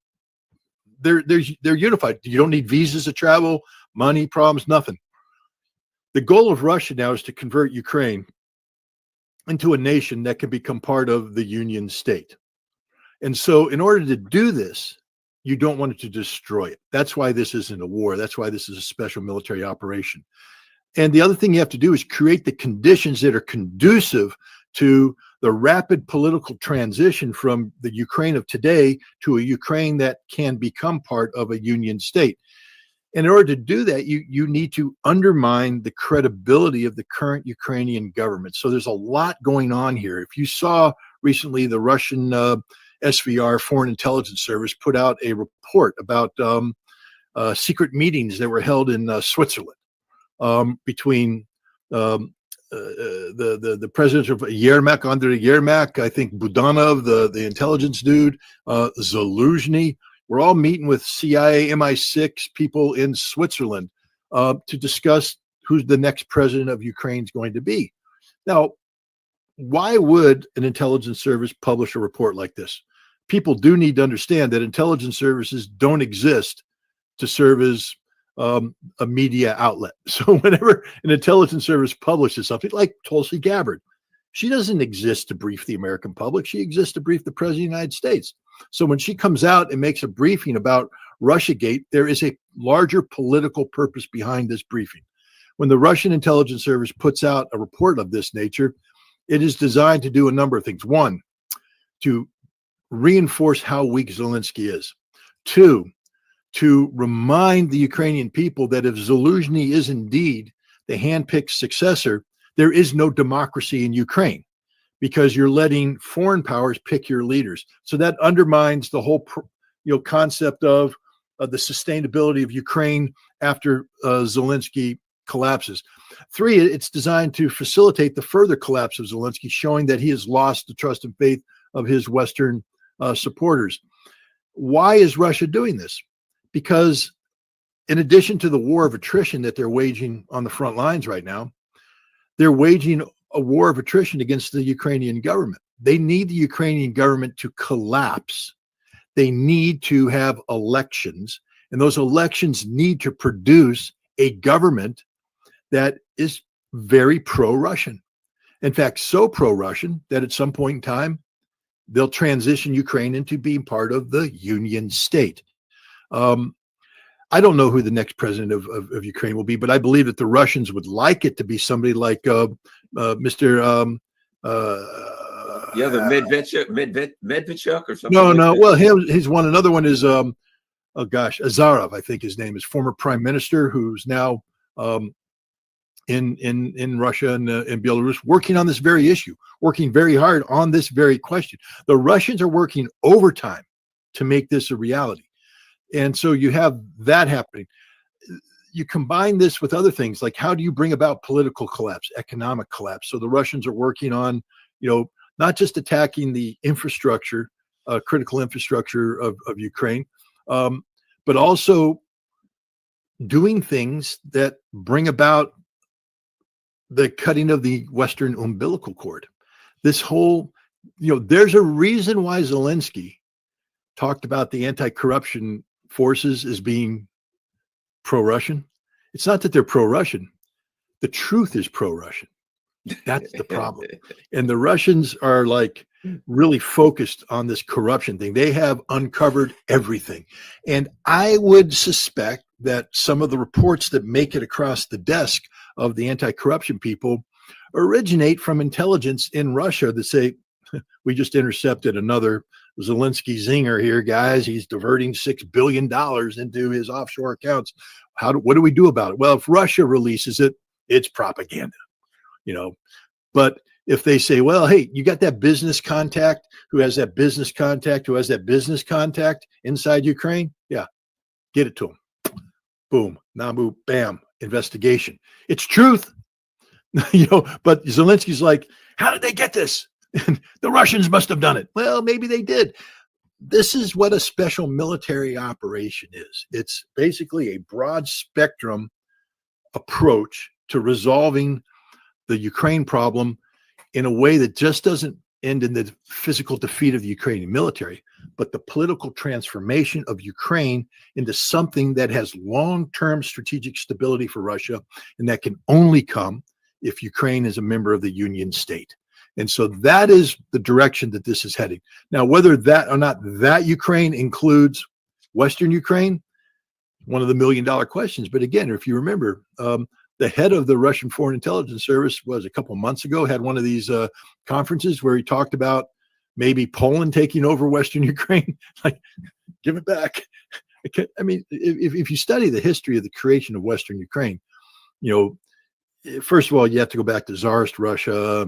Then you have the whole revolution. Then you have the Civil War, the creation of Western Ukrainian as an independent state, collaborating with the Poles, attacking, coming back, dissolving. The creation of Poland, 1939.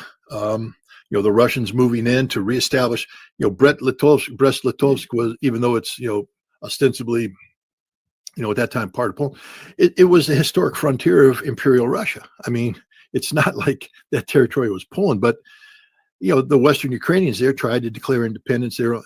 It's a mess. It's an absolute mess. And then when Stalin took it over at the end, I mean, he was curious when he talked to at Potsdam, the United States and England, like, you can't go there. Why are you drawing that line arbitrary? He said, it's not an arbitrary line. It's the Curzon line. The Brits and the French drew that line back after World War I. Are we to be more, Polish than the British and the French? They determined that wasn't part of Poland. So that's logically the line that we're going to go to. And I know why Stalin did it.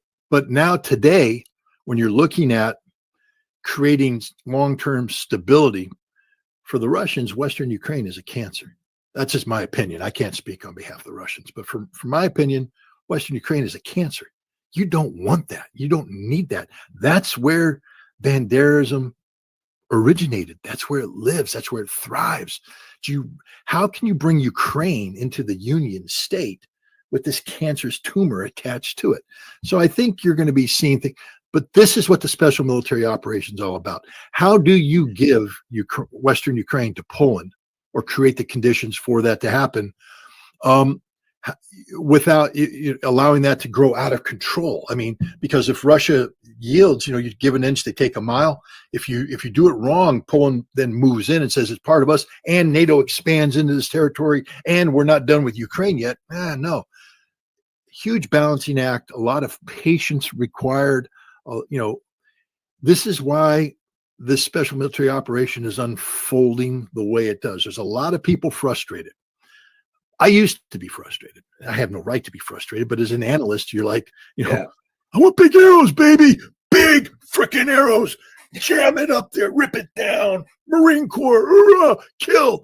And you're like, come on, Russia, do better. Well, Russia's winning. They're doing just fine, but they're doing it with a strategic vision that I would say 98% of the people in the West have no concept of even how to comprehend it.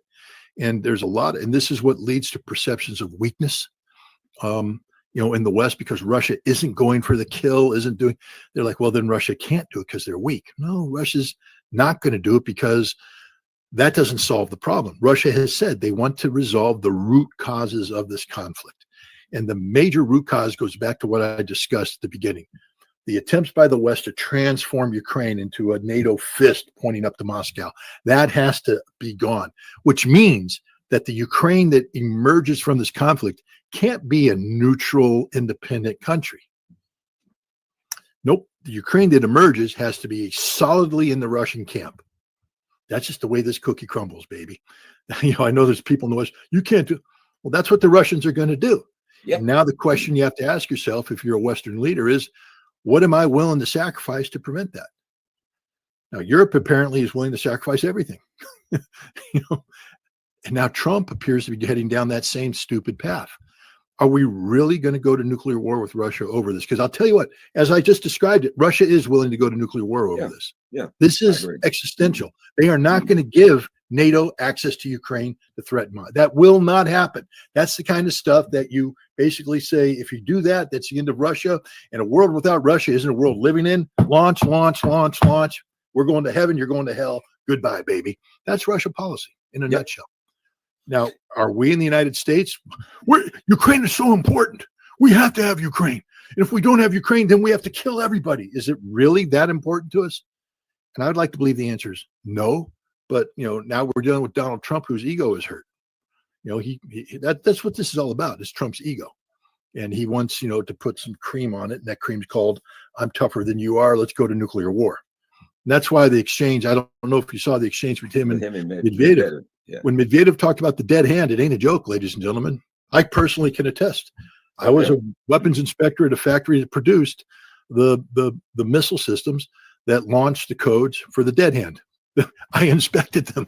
And there was a crisis because the Russians didn't want us to run them through the cargo scan, because if we ran them through the cargo scan, we'd see that there are physical differences between these missiles and the ones that were declared. And Russia didn't want to declare this to the United States because it's a strategic thing. The dead hand is a secret for a reason. and so we had a crisis over as they got the last 3 missiles out. But it's real. It's as real as it gets.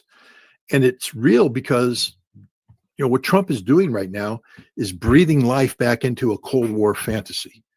Back in the late 70s, early 80s, as we began to deploy the Trident missile system on our submarines, we realized that if we got our submarines close enough to the Russian coastline, Soviet coastline, and we fired the Tridents on a flattened trajectory, A, we're going to be hitting these places very quickly, and B, they're not going to be able to detect it quick enough.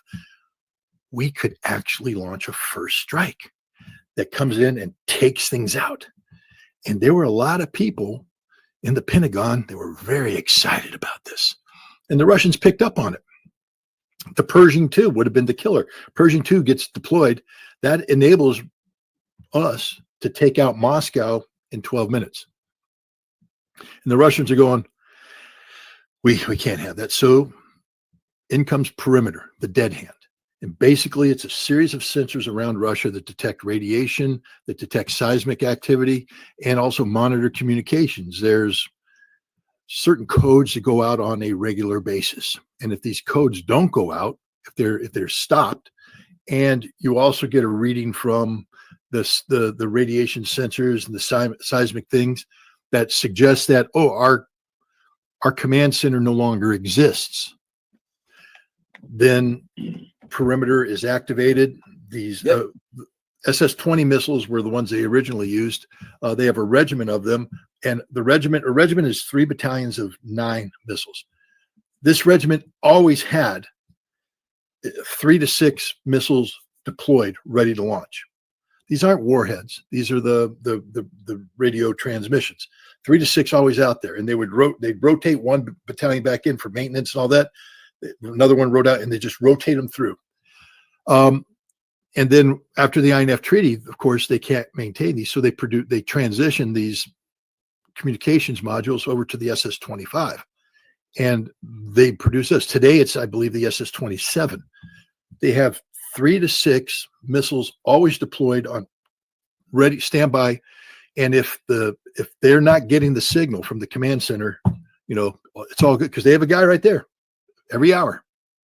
Check in, okay, stand down, monitoring. If things launch, they launch, and they go. And if we launch this preemptive attack, they will fire these things, and they will send the launch codes, and the system automatically launches everything at the United States. It's a dead hand. That means you can't take out the Russian command and control or you die. And that's why Medvedev brought it up. And I have to tell you that Medvedev is a former president, A, knows about the dead hand, and B, being the deputy to Putin on the National Security Council there for the Russians, he's not going to say things out of school. So for Medvedev, a former president, former prime minister, knowledgeable of the dead hand, the reality of the dead hand, the existence of the dead hand, to mention the dead hand in a tweet in response to the president of the United States, this isn't something he did. There's a lot of people, that's Medvedev drunk tweeting again. Nope. This is Medvedev being told, send the signal. Yeah. And he sent the signal. People, this is as serious as it gets. This is Medvedev talking about the death of everything on this planet. He mentioned The Walking Dead for a reason. He said, that's your future. A nation of zombified people. The dead hand. And he mentioned the dead hand. It's not a bluff. This is real. He's telling Trump, because remember, let's just back this up. Trump has released or somebody released during the campaign season where Trump said, I told Putin I would blow the dog poop out of my. No, it didn't happen, but that's in Trump's mind that he actually has the ability to threaten Vladimir Putin and Putin will back down. He believes this to be so. He also is in cahoots with Netanyahu. They're doing strategic planning. Netanyahu has sold him on what they call the Nasrallah effect. The Nasrallah effect is decapitation. They took out Nasrallah. They took out the middle leadership. Hezbollah collapses. They tried to do it with Iran. Didn't quite go the way, but Trump's like, if I had done it, it would have been done the right way. I could have done it better than the Israelis. It's the same plan we have for North Korea, decapitation, collapse. And now Trump is being led to believe that we can execute this against Russia, that we have a Nasrallah plan for Putin. And he's talking dangerously. This is dangerous talk coming from the President of the United States. And how are the Russians supposed to respond? Well, they responded the way they did, to put that marker on the table. Where Trump goes with this, I don't know. But now we come back to what you talked about, the 10 days. I mean, what's Trump going to do?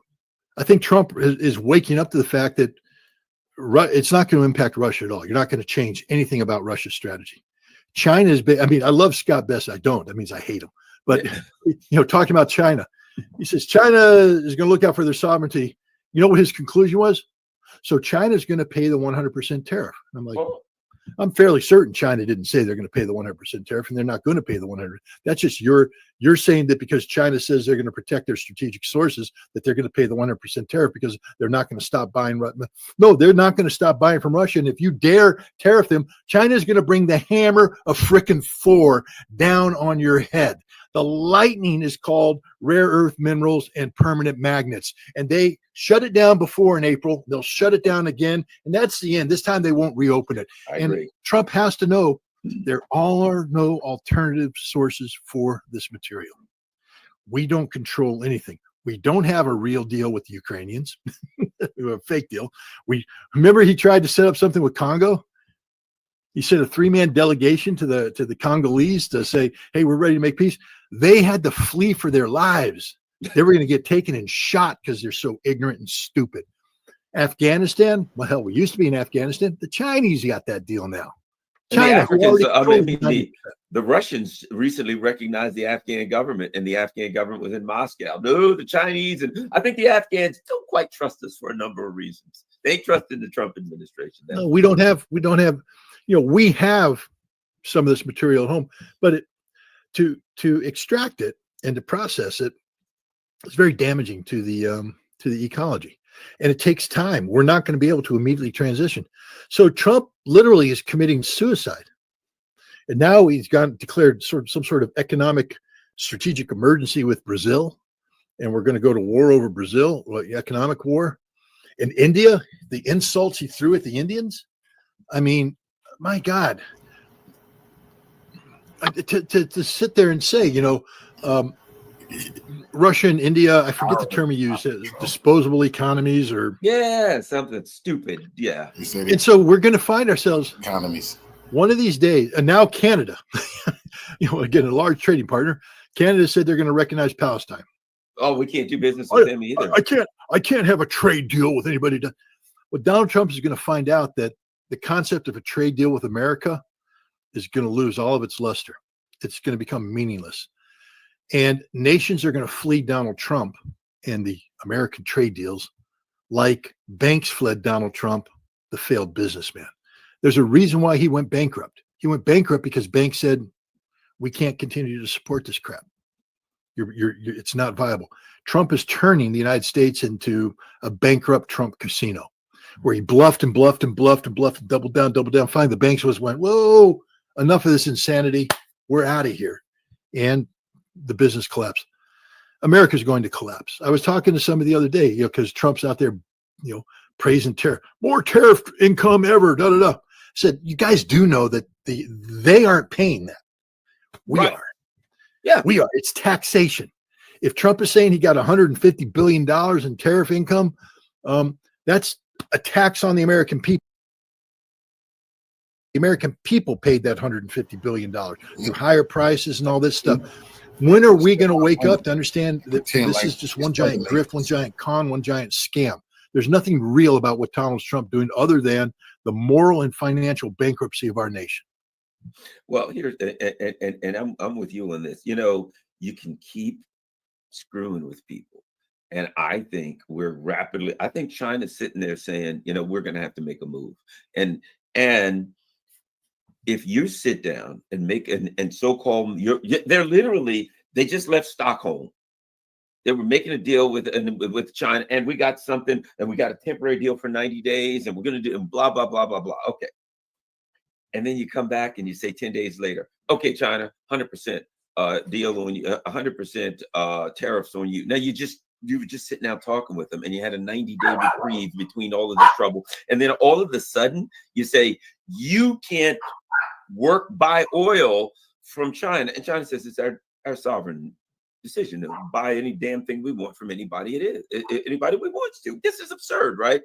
Well, then we put 100% tariffs on you. I'm with you. At some point, China says, look, you know what? We sell a good bit. It's 12%, I think, or something of their stuff they sell to us. But I think at some point, China says, it ain't worth it. It's not worth it. Yes, are we going to take some heat? Yes, there's going to be a problem, blah, blah, blah. But here's what we're going to do. Go on with your life. It's like you deal with someone and they become such a pain in the neck that you say, you know what? I'd rather just not deal with you. I'll just deal with whatever I have to deal with, not dealing with you and move on. I think I'm with you. And I've been saying this. The next time China says no rare earths, it's going to be non-negotiable. It's going to be find them somewhere else, build whatever you're going to build, do whatever you're going to do. No thanks anymore. Don't call us. We're not negotiating with this stuff anymore. And then what happens when the airplane factories shut down, when the military industrial complex shuts down, when the auto industry shuts down, and they all look at Trump, and Trump goes back to China and says, okay, I need a deal. And China says, I think you didn't understand what we said. There ain't no deals to be had. Have a nice life. That's it. Wait till, where do we get all our titanium from? That goes into those great Boeing aircraft? Russia. Where do we get our uranium from? Russia. And so what the hell is this man thinking? I mean, God, he is just the dumbest person on the planet. And this goes beyond how he talks. I make fun of it because it's, I normally wouldn't do that, except, I gave the guy 100 days.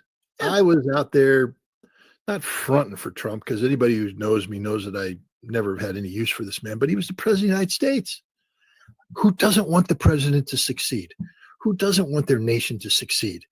And, he had some visionary stuff. Peace on earth, goodwill to men. Wow, if you could pull that one off, taking down the deep state, that would be amazing. The economy, give it a shot, pal. Give it a shot, But then it just all turned out to be one giant grift, one giant scam. Nothing he does, even immigration. Well, the border, you guys do know that he's waived off everything. Yeah, no. I mean, because there's a reason why we had illegal immigration, because America's built on that. It's one of those big secrets we don't like to talk about, where our food comes from. We don't like to acknowledge that we have slave labor. They're Mexican slaves. They come in and they work at backbreaking, in backbreaking work, very dangerous work, no health insurance. Nobody cares about them. We forget about them. They're just there, but we just go to our grocery store and there's the cabbage, there's the carrots, there's everything picked by the Mexicans, the illegals that come across the border. Hotels. Garland, I know you and I spend a lot of time on the road and we go to the hotels. Who the hell do you think makes that room look nice for us? The Mexicans. Landscaping, roofing. Guys, go out and just take a look at the next roofing crew that comes in. You got a bunch of former alcoholic white guys who can't get a job anywhere else, but they're willing to do this because it's backbreaking work. You got some other guys that can't hold it, but the majority of them are hardworking, honest Mexicans who come over here and say, I'm willing to put in a hard day's work for, low pay because I have a family to feed. They're honest people. They're hardworking people. None of these people are bad people. None of them are bad. Yes, do bad people come in? Absolutely. But there's bad people already resident here. If we pretend that all the rapes take place because of illegal immigrants, you're stupid as hell. The same thing with robberies and all that stuff. Do I want an illegal immigrant to come in and commit crimes? Hell no. If they do commit a crime, do I want them out? Hell yes. But Trump's, and who's this guy? Holman? Is that his name? Yeah. I mean, this literally bald-headed Nazi skinhead. He's a skinhead, straight up. Yeah, I know what you're talking about. Claims he's not, but he's a 100% racist. Yeah. You have ICE. They're here in Albany. Masked guys run around ambushing people in my country. Ambushing people. They go to immigration courts when somebody's getting ready to have their citizenship hearing, and they arrest them before the hearing. I mean, what kind of scumbag stuff is this? This is this nation that we've become. But even this, and all the pro-Trump people, well, he secured the borders. It's a lie. It's a scam. It's a grift. It's just horrible optics. This is driven to appease the ignorant masses. It's not solving anything. If you think for a second crime rates are going to drop because Holman's Nazis are picking people off the streets, think again. But everything about Trump is a grift. Everything is a scam. Everything is a con. Not a single policy is gone through. And that's the sad thing, is that now, whereas I used to at least pretend that his words had meaning. Now, when I look at his words, I realize that look at the deal he did with the Europeans. I mean, Ursula von der Leyen. It's all a fraud. It's 100%. He had two major components. $750 billion of purchase of energy, European purchase of American energy over 3 years. And everybody's going, oh, well, it's great. Morons. How much energy did Europe buy from the United States last year? $76 billion. How do you ramp up from 76 to 250? Do you have any freaking clue what that means? Liquefied natural gas, liquid form comes in. It has to be offloaded. It has to be deliquefied and then put out in the holding tank. They don't have the infrastructure to do that. And you can't build the infrastructure for that in a year, 2 years, 3 years, 4 years, 5 years. You can't do it. And now we're led to believe that they're going to triple this. The United States exported $310 billion worth of energy last year. That's to the whole world. And now we're to believe that suddenly all of that will be overnight diverted to Europe as opposed to going to where the spot market dictates. No, it's a fake scam. Then there's the $600 billion. We promised $600 billion worth of investments in the United States. But then she came out and said, actually, we can't make that promise because we don't have $600 billion. We don't control it. It would come from private equity, and we have no way of influencing that or knowing where they were. It's a made-up number. So the whole thing is fake. It's not real. And that's the reality of everything Donald Trump does. Everything. The golden shield, the missiles. It's fake, guys. It's fake. Hell, the Iron Dome's It'll fake. be in by the end of his term. No, it won't. It won't be in at all. It doesn't exist. It can't exist. It will never exist. Every weapon system we're building right now doesn't exist, won't exist, can't exist. Our defense industry can't do it. And here's the problem with telling lies, because then you begin to believe them, and then you become politically committed to them, and so you can't go against them. So you're telling a lie. Meanwhile, the problem gets worse and worse and worse because you're not addressing it. Our defense is collapsing. Pete Hegseth can say what he wants. This drone dominance nonsense that he's embarked on. Guys, do you not understand how expensive it is to do things here in the United States? We just now, for the first time, had an American soldier in Europe. I think it was, I don't know where it was, in Grafenberg, Germany, or in Poland, maybe in one of these training centers. Go, this is a drone. I'm putting a grenade on it. And then we're going to fly the drone up here, and I'm going to drop the grenade on an enemy. I'm like, they've been doing that in Ukraine for like 3 years. They mastered that technology. But he's going, this is pretty cool. No, it's not. First of all, how are you going to get that over there? They're going to jam. How expensive is that drone? Because the drones that the Russians and the Ukrainians are flying are dirt cheap, throwaway drones. How are you going to train? You know how the Russians train on drones? Give me 50. Crash, because it's combat. Crash. One goes in, hits. Hey, great. Could you imagine being a PFC going, hey, Sergeant, what do you say we go crash 50 drones today? The sergeant's going to go, are you high? I got a sign for each one of those. You want to dispose of it? We have to put a plan into command to explain why we're disposing of this $20,000 drone. Why does it cost $20,000? Because we have a camera on it. That camera, you can't crash this camera. We have to put a simulated camera on there. You can't crash the AI generation code device. You can't crash this. You're destroying government property. The Russians destroy government property every 3 seconds. They just crash a drone into something, blow it up, because that's the reality of drone warfare. The Russians have a laboratory. It's called Pokrovsk. Pokrovsk is literally going to go down in history as the ultimate drone laboratory. That's where the Ukrainians flooded the Russians with drones, breaking their offense, stalling them. The Russians responded, stabilized, came up with counter drone technology and tactics, and now the Russians have dominated that battlefield, and they're moving forward. They don't do it by having a Russian private going, Captain, I need permission to dispose of this government material, this government property here. What the hell are you talking about? Crash the frickin' drone into a truck. Boom. Written off. No one cares. Sir, the drone went stupid and died. Combat.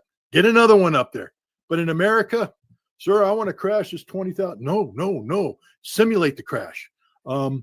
I'm not letting you dispose of this government property right now.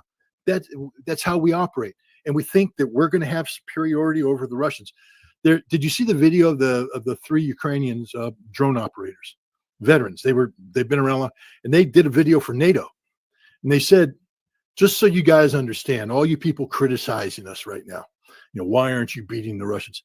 Understand that if a NATO force went up against the Russians today, the Russian drones would destroy them in the first hours, the first days of any fight. You would be annihilated.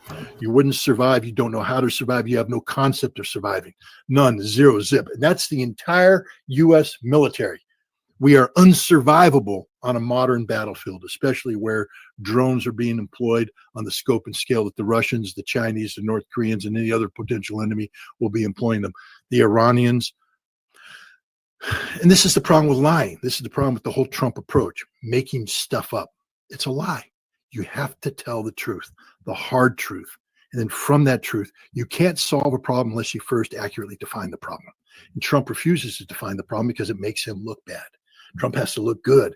Everything has to be the best in the world, the greatest. The speech he gave the other day, we're going to have more ammunition than anybody. More missiles. I'm talking fast missiles. I'm talking slow missiles. I'm talking accurate missiles. I'm talking about less accurate missiles. I'm talking about the super duper. It's all made up. We're not going to have any of that. We don't have any of that. We can't have any of that. We're incapable of having any of that. How do you compete against the Russians right now, whose defense industry, even though it's not geared up to war level, is producing, I think it's 700 Iskander missiles a year. 700. What are we doing with ATACMS? Maybe 500. That's just the ATACMS. That's our principal weapon system. Now we're going to roll in the Caliber. We're going to roll in the Kinzhal. We're going to roll in the Zircon. And suddenly Mark Rutte's words come in. The Russians produce more in 3 months than we produce, all of NATO produces in a year. And that's the reality. Trump can't tell the truth. Well, here's the other part of it that I think is important, that's critical, and that is, and this is coming out, and you've probably seen these reports, and I'm going to assume that there's something to them. I've seen reports that said if the conflict had continued a few more days, a few more volleys, that Israel, because while Israel was firing anti-aircraft missiles, THAAD, etc., the U.S. ships were doing it. And the NATO ships were out there and they were doing it. So you had all the NATO U.S. bases in Iraq. They had their, so the missiles would come over and Iraqi bases would try to take them out. Ships from England would try to take them out. So they're all firing, and then some of them still got through, which doesn't sound good. But here's the bottom line. They'd have been out in a few more days at the most, completely. The U.S. would have been done, finished. Our war worldwide. You can't engage with anybody, which is a good thing because you got, okay, which means you can't fight a war at all. Yep. Because you must be able to sustain individuals. If you get in a war with anybody, you got to be able to say, okay, we're out of ammo, send more ammo. And, you know, you're out there in a firefight. Hey, I'm at it. Somebody throw up a box of ammo. Somebody throws you a box of ammo, right? Throw me a box of ammo. We're not going to have another box for 6 months. You're dead. And the war is lost with a box of ammo. And so what the truth of the U.S. military now is that this neoliberal thing of you got to make the most money you can with each missile. Don't make the best missile. Make the missile that sells 12 to 18 million per missile. That's not sustainable. Is that the U.S. doesn't have the capacity to sustain a warfare against the Houthis. Yeah. Much less anybody else. So effectively, in my opinion, if you do not have the industrial capacity to sustain military warfare against a minor competitor for over a week or a couple of weeks, you don't have a military. With no airfare, you don't have anything. Everybody's dead with no airfare. I mean, with no air defense. Look, it wasn't just that. The Israelis don't want to talk about this, but they were flying the wings off their F-35s. F-35 is one of the most, the aircraft with one of the highest maintenance to flight hour ratios ever. You start flying through that, through that environment, the material that makes it radar absorbent, all this stuff has to be replaced, has to be, you have to check it. And these constant sorties they were flying, the F-35s were basically not responding. And the Israelis were like, we got to stop this war. We're at 25% of the American THAAD missile stockpiles were used in Israel. And the THAAD, just so people understand, it's not totally for that. We have the THAAD in Europe. We have the THAAD in Alaska. We have the THAAD in South Korea. The THAAD is what protects us. We're supposed to have the THAAD throughout the Middle East protecting our bases. 25% were used to protect Israel. The SM-3 missile, one of the more expensive missiles out there, we burned through several years worth of production defending Israel, several years worth of production defending Israel. And we don't have a production line that could be turned on that quick. I use this as an example. The Oreshnik missile, because it's what I used to do for a living. I know I'm a Marine. I'm not that smart, but I can study certain things. When the Russians were producing the SS-20 missile in Votkinsk, they had production lines. And one of the problems they had, and these production lines were geared up, ready to go. But it's not just that. All those components come from factories around Russia or in the Soviet Union that produce them. They all come in as assembled in Votkinsk. When they shut that down, you had vacant production lines. So one of the big questions they were facing is, how do we keep these people employed? We attracted this labor. We're going to lose it. How do we keep it here? And so they were talking about these computer numerical control machines being similar in terms of the functionality that you could transition the crew in. And they wrote papers. It's the only reason why I know about it, because they published papers about this to sort of talk to us. I'm like, this is fascinating, because now you get an insight into the inner workings of a missile assembly plant and the different hours that go into different things. But there was a rough comparison between a computer numerical controller and an SS-20 missile. The problem is the good computer numerical controllers couldn't be sold abroad, because these are the ones that produce military grade stuff, and their true production capabilities were classified. So they could only produce other ones that couldn't compete on the way. So that was the transition to civilian production didn't work. The reason I bring this up, though, is I know exactly what's needed to produce an SS-20 type intermediate nuclear missile. We'll call it the Oreshnik. And so now the Russians have, they had the Oreshnik. They fired one of them against Dnipro back in November of last year. They said they admitted this was a test missile, that they're not in full production. To be a test missile, you take the booster from one missile, you take the second stage from another, you link them together, you bring in a handmade post-boost vehicle, a bus with handmade warheads and all this stuff, and you attach it in with some guidance modifications. It's sort of this handmade Frankenstein thing. And they did a couple tests in Russia. They had a good idea that worked. They did it operational test against Ukraine. It worked like a champ. But now you got to turn that thing into a real missile. The Russians said, they might have a half a dozen more of these missiles, these test components in there they could assemble so they could fire some, but they need to put it into serial production. What does that mean? It means now that you have to open up production lines in Russia, because they don't exist. So now these production lines have to be opened up. You either have to have production lines that are, not being used. They can be converted. Each production line requires unique tools that have to be acquired. You have to train people. They have at Vodkins, they have the technical schools, but they have to go out and recruit people and train them to that. You can cross-train people from other things, bring them in, but that means you're taking them off of critically important production lines like the Bulova missile, like the Yars missile, other systems that are assembled there in Vodkins. You can't just pull them off and do this. You've got to train people. It takes time. You have to identify the skill set, train the skill set, and then bring them in. That's why the Russians, when they recently announced that the Oreshnik was in serial production, that means they've done all that. They've built the production lines. They've equipped it with the tools necessary. They've brought in the trained manpower, and they're now producing Oreshnik missiles at a rate of, if you use the SS-20 as a guide, they could punch out 6, 8, 12 missiles max, probably 8 median. So you're looking at 80 a year plus that, 96, just under 100 missiles a year.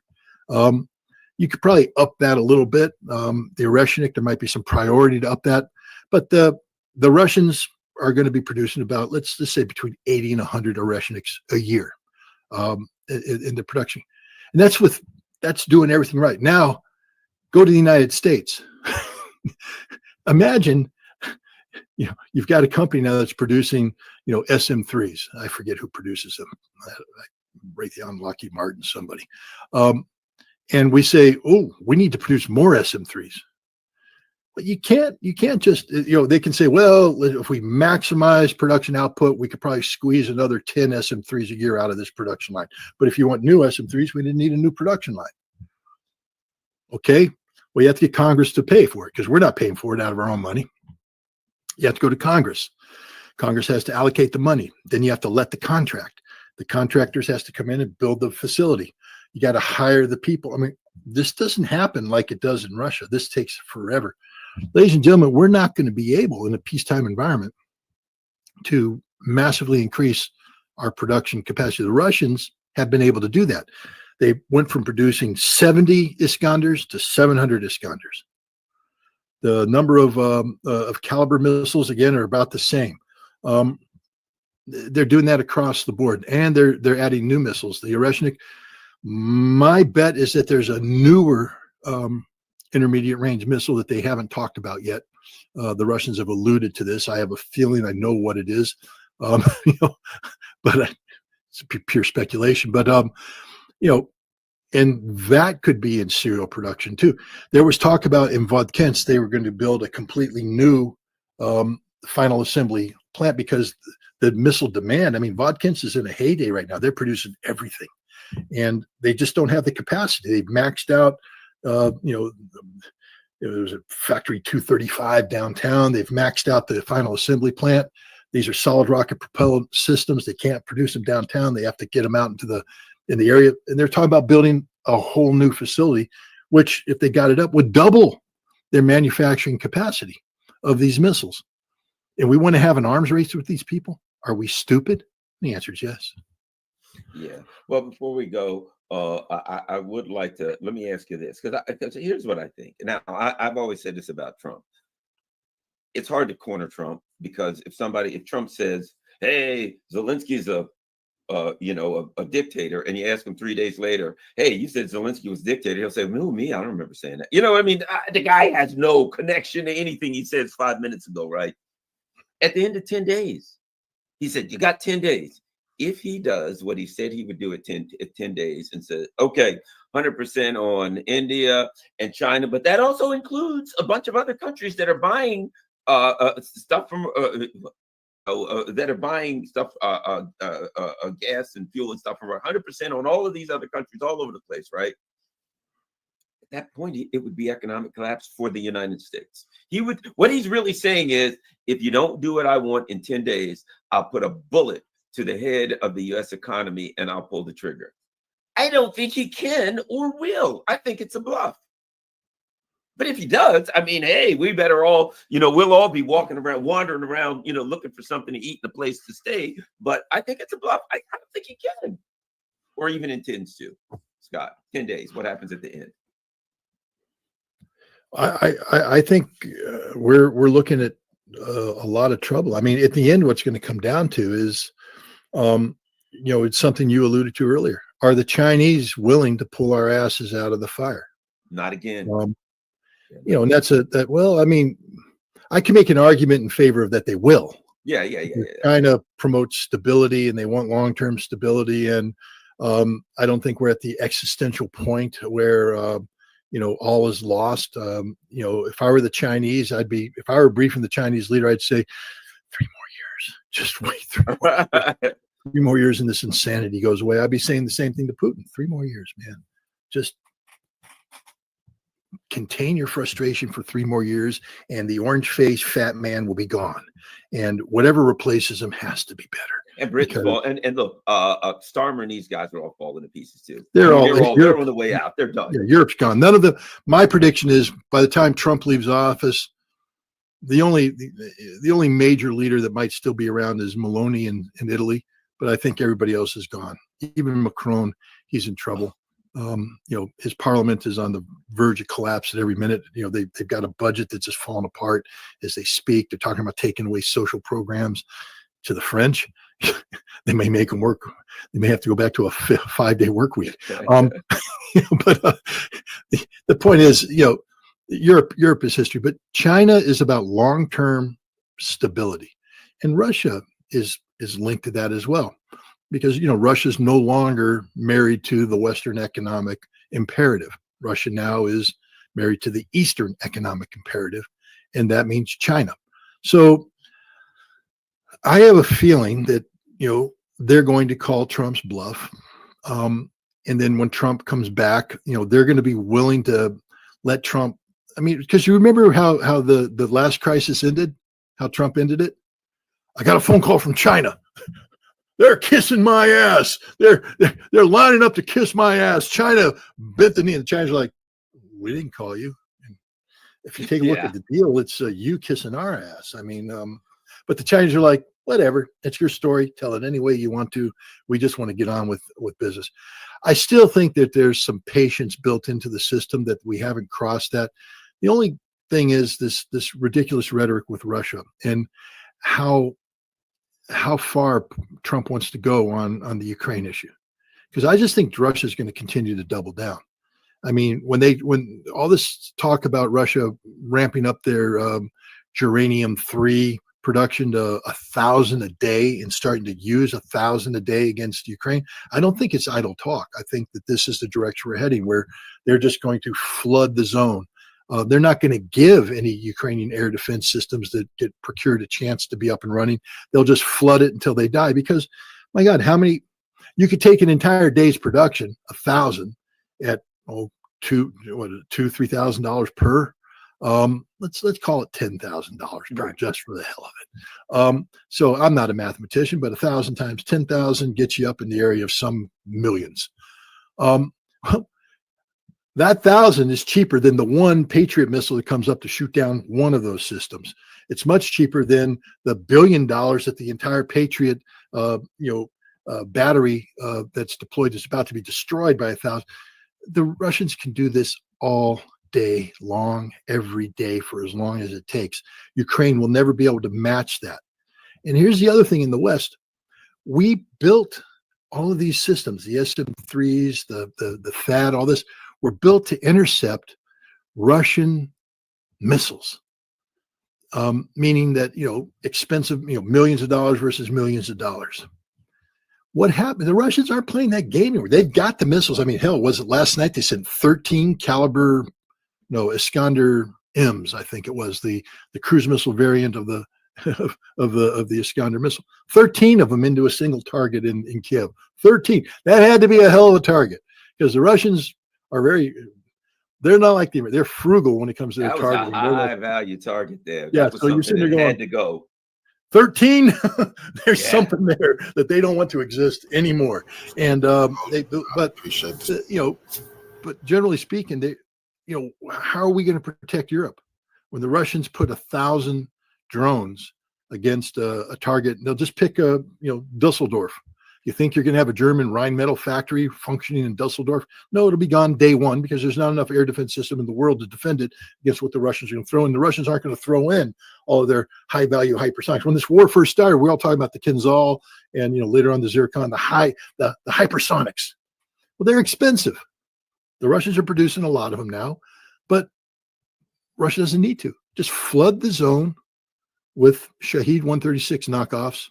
In its game, set, match, NATO has nothing. There's nothing NATO can do. Literally, we are. I had to laugh when Christopher Donahue was like, "We can take out Kaliningrad anytime we want." Dude, you sneeze at Kaliningrad and you're gone. Your history. I mean, what a. They wouldn't even have to go nuclear. They could use the Russians and just wipe out any troops and anything in the air. They wouldn't even have to go. If they wanted to, they could, but they wouldn't even have to. They don't have to. Russia doesn't have to go nuclear to take out NATO. Russia has to have nuclear on standby in case NATO does something stupid. But the bottom line is NATO has no air defense. None. Zero. Squat. Zippo. None. I mean, literally none. There's no air defense in all of NATO. It's just a sitting duck for anything Russia brings at it. That's it. All right. Before we go, don't forget, everybody, the real Scott Ritter. That's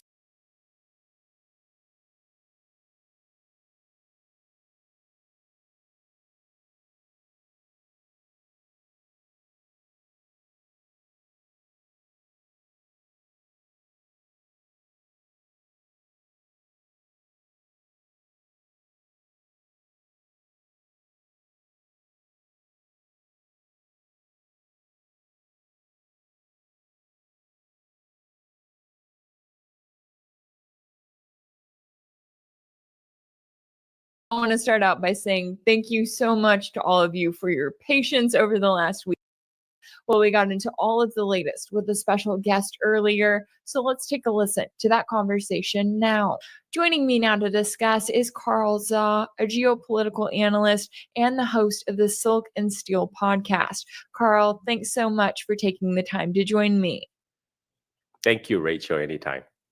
I'm glad I get to talk to you today. I know that there is a lot going on in the world, but I want to start off with these latest talks between the US and China. So they have 2 days of talks in Stockholm this week, but Beijing says that they agreed to basically extend their tariff truce. And then you have US Treasury Secretary Scott Bessent coming over and saying, our Chinese counterparts have jumped the gun a little. He claims that Washington's delegation still needs to give all of the details to Trump, and then Trump will decide what to do.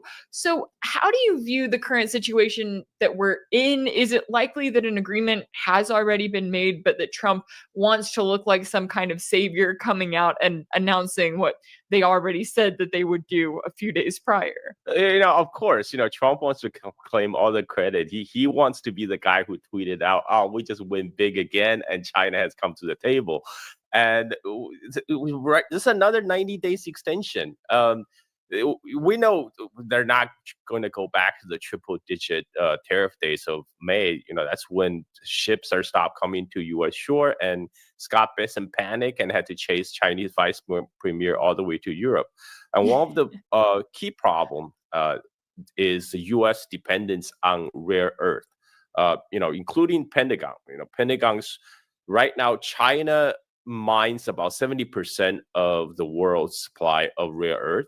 But more importantly, they refine 90% of the rare earth into rare heat-resistant rare earth magnet that's using everything from car motors to F-35s and missiles. And Pentagon just don't have an alternative source other than China at this moment. And so one of the key talk, I guess, is about how China can speed up the rare earth supplies to United States.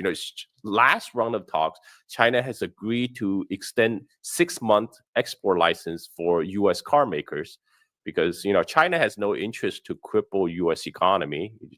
U.S. is still China's third largest export market. China has no interest killing its customers. So China agreed to extend the rare earth export license for cars, but not for the U.S. military industrial complex, which has been a problem. We saw during the 12-day Israel-Iran war, there was a really rapid depletion of the U.S. arsenal. And now we have reports from Wall Street Journal said Israel they just used up one quarter of all the U.S. THAAD missiles that has been ever produced in 12 days.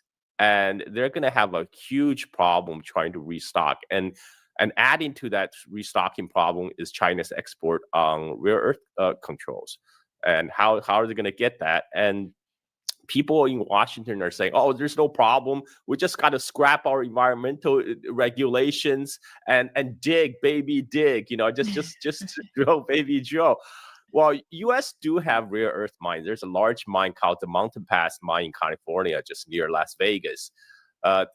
So digging out the rare earth is not a problem. The real problem is in refining, because the rare earth industry has moved to China for 40 years now. All the processing, all the technology of actually making the heat resistant rare earth magnet now is Chinese. To give an example, in China, most of the university offer the rare earth chemistry class. In U.S. universities, there's none because that industry doesn't exist anymore in the U.S. So when they dig out the rare earth from California, currently what they do, they send it over to China for processing. So it's not a problem of just digging it out. And it's going to take them years to try to set up a China independent supply chain because, first of all, you don't have the human capital. We don't have those courses in university to train people how to do the job. And then all the technology, all the machine tools are in China. And so at this point, if you want to slap 100% tariff on China, China just say, "Oh, no rare earth for you. Sorry." So this is why I don't expect any. I don't expect any hiccups. Donald Trump will for sure extend it. And this is given Trump's threat of slapping 100% tariff on any nation that purchases Russian oil. They threatened to put secondary sanction on Russian oil purchase. Well, biggest purchaser of Russian oil is China and India. Well, and China already said, "No, you are not going to tell us what to do, who we can buy oil from. That's our sovereign rights." And it's your rights to slap 100% tariff on us. We're just going to slap 100% 100% tariff right back at you. Then we'll be back to the situation in May. So that's not going to happen. This is an empty threat. Like you said, Trump is very predictable in his unpredictable ways. We can't always count on the Taco Tuesday. Yeah, exactly. And it's like, it's interesting too. And I know that in some cases, Trump is kind of riding on a high right now. He's got framework for deals with the EU, the UK, Japan, Indonesia, the Philippines. He's making the EU look ridiculous. So he feels great about that. But exactly as you were noting there, anything that Trump tries to do to China, China can just go, okay, we'll do our own version of it to you, and it's going to hurt you a lot more. So is that what you want to do? And then Trump eventually says no in his own way. But I thought it was interesting because even CNN pointed out on Tuesday that Trump bludgeoned the EU on trade, but good luck doing the same to China. And they noted that Trump can either approve more time for more talks, as you were saying there, or revive a disastrous superpower trade war. It's hardly a choice at all. Now, their reasoning here is that they claim that Xi Jinping is some kind of authoritarian leader and he can hurt his people more than Trump can hurt the American people. I don't agree with that logic there, or maybe lack thereof. But it is interesting that we're seeing kind of this back and forth, and it makes me wonder, are we likely to get an actual trade deal between the US and China where we kind of stop this madness and agree to move forward? Or are we more likely to just see this back and forth where we keep extending it and having more talks essentially until Trump is out of office or until something else happens? How do you see kind of that back and forth? Right now, I think the latter scenario is more likely. Just like the TikTok extension, Trump will just keep on extending it because he knows he will be very unpopular if he actually goes through. And at the same time, I don't think they're gonna get what they want from China. What Trump wants is, actually, I don't even know what Trump wants. Trump claims he said he wants to reduce the trade deficit with China, but U.S. is not selling China anything China wants to buy from U.S. Especially in the advanced semiconductors, U.S. still maintain the ban. So right before the trade deal, there's a temporary trade truce, U.S. slapped additional ban on NVIDIA AI export to China, only to scale it back after the meeting in Geneva. So everything is now just like a negotiation tactic. This is Trump's negotiation tactic. He raised the demand sky high, just like he outlined in his Art of Deal book, right? He will raise to unreasonable demands and expect others to finally to meet him in the middle. But everybody knows that's his way of negotiation now. Like, that's not going to work. And so I don't know if we're going to have a grand deal to settle this. Most likely we'll just muddle through like we always do. Yeah, I don't expect any kind of deal, especially with some of the other things that the U.S. government, right, the U.S. establishment is kind of planning behind the scenes in their bloodlust for eventual war with China. But I did want to ask you while I have you on, because I know that I have been sort of offline for the last week, and I come back and I'm going, okay, what in the world is happening over here between Thailand and Cambodia? They just had their deadliest conflict in more than a decade over the course of just a few days. And it's interesting because everyone wants to take credit for the ceasefire, but it's actually been China that came in, initiated talks recently to help mediate an actual peace process. So will you kind of take us through what happened, how you see this current ceasefire, and is it likely we are going to see more clashes anytime soon? Yeah, well, when in doubt, blame the French. And in this case, you will be correct, because this is a result of the border dispute originally started as the old colonial border was arbitrarily drawn on a map. But, the dispute centers around this Priya Bihar temple that was contested between Cambodia and Thailand. This temple was built by the ancient Khmer Empire. Khmer, for your audience, is like the ethnic name for people of Cambodia. Like Khmer Rouge literally means red Khmer. And Khmer Empire used to extend to much of the Southeast Asia, including present-day Thailand, Cambodia, Laos, southern Vietnam. But right around the time of Mongol conquest of China, a lot of the Thai-speaking people got pushed out of southern China and started mass migration into Southeast Asia. And that coincided with the decline of the Khmer Empire. So pretty soon, all these Thai-speaking people start to found their own principalities and kingdoms, one of them being the predecessor to the present-day Thailand. And they took over a large part of the territory. And then Siam became a very powerful kingdom in Southeast Asia. And they even subjugated the kingdom of Cambodia, made kingdom of Cambodia their vassal state. Like Cambodia still retained their independence. They still have a king that rules over its people, but they have to pledge like personal fealty to the Thai king.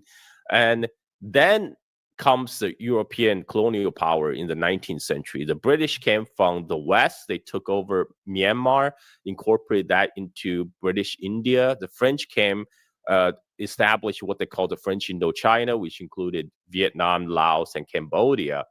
And Thailand got caught in the middle, and it was desperately trying to preserve its independence. In order to do so, they had to make a lot of concessions to the colonial power like France. And so France said, okay, you have to give up your overlord statusship over Cambodia because Cambodia is my land now. In return, I will give you some consolation prize. Here's a couple Cambodian provinces. You can have those. But a few years later, French changed their minds. Like, okay, we're just kidding about that. We got to have those territories back. And in 1904, France forced Thailand to agree to demarcate the border along the so-called watershed principle, which France said, hey, look at those big natural mountains. Those will form natural borders between Thailand and Cambodia. Thailand didn't have a much choice. They're facing with a much stronger power. So they acquiesced. And then a few years later, when the French engineers finally got around to actually survey the map, they realized they again changed their minds. Like, I'm sorry, we had to make adjustment to the boundary because these areas, we just discovered the ancient Hindu temple Priya Bihar. Those are very important cultural heritage to the Cambodians. So we got to include that in the map of Cambodia. And they unilaterally drew the map. The Thai didn't find out about this until years later. And by the time the Thai protested, the Europeans said, sorry, it's too late. It took you 20 years to complain. And for the 20 years, that means for 20 years, you have acknowledged French possession of that land. So sorry, no luck. So during World War II, Thailand allied with Japan in order to get their disputed territory back. And so they did occupy the disputed territory after the Japanese Empire moved in. But after near the end of the war, when the Thai has turned against Japan, Thailand thought, oh, holy crap. Okay, well, I'm going to return all this land back to you, France, and just don't label us as a belligerent with Japan. So they did a last-minute flop like Italy did in World War II. But the dispute... But the Thai still want that land back. So in the 1950s, when the French finally got defeated by the Vietnamese in the Battle of Dien Bien Phu, as a result of 1954 Geneva Peace Conference, French troops had to get out of French Indochina, including Vietnam, Laos, and Cambodia.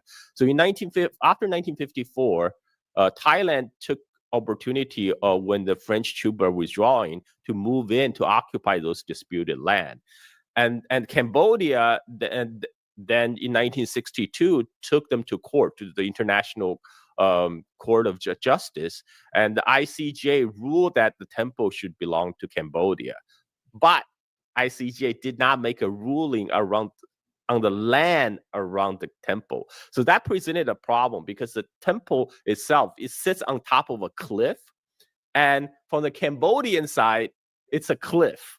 It's the much easy access is through the Thailand side. So the dispute around the land around the temple continued until 2008. Cambodia filed for UNESCO heritage status for Priya Bihar temple, and Thai objected. So like, no, that should be at least a joint filing between Thailand and Cambodia. And the border clash happened back then. There was exchange of fires, injury and death on both sides. And then in 2011, Cambodia sent another petition to International Court of Justice, asked for a second ruling on the disputed land around the temple. That led to another fresh round of fighting between Cambodia and Thailand. And then in 2013, ICJ finally ruled, okay, those lands should also go to Cambodia. And but there was a long period of peace between these two countries. In particular, in the latest round of border clash actually started in May this year. And when that happened, the Thai Prime Minister, she made a phone call to the senior leader of Cambodia, Hun Sen. She called him uncle and said, "Uncle, sorry, we don't want this mess. It's all the fault of the Thai generals. I'll try to fix this." But the audio got leaked. Their private conversation, the audio got leaked. It got posted on the Facebook page of Cambodian leader Hun Sen, and Hun Sen himself confirmed the audio is authentic. So this raised a huge firestorm in Thailand, because they're like, what the hell are you calling our enemy uncle, and why are you apologizing? Why are you blaming our military for this? So the Thai military supported a Thai Supreme Court, then suspended the prime minister from her duty as prime minister because of that leaked audio of the phone call. And because of, and they were about to make a ruling about whether to make that suspension permanent, whether to remove her completely from the post of prime ministership.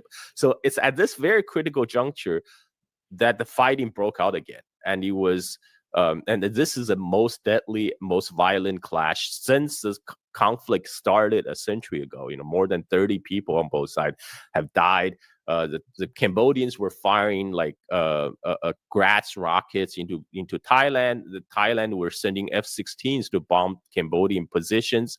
But the thing is, it's really totally unnecessary for these two countries, because both countries are still developing emerging economies that really need to focus on their own domestic infrastructure needs, education, etc.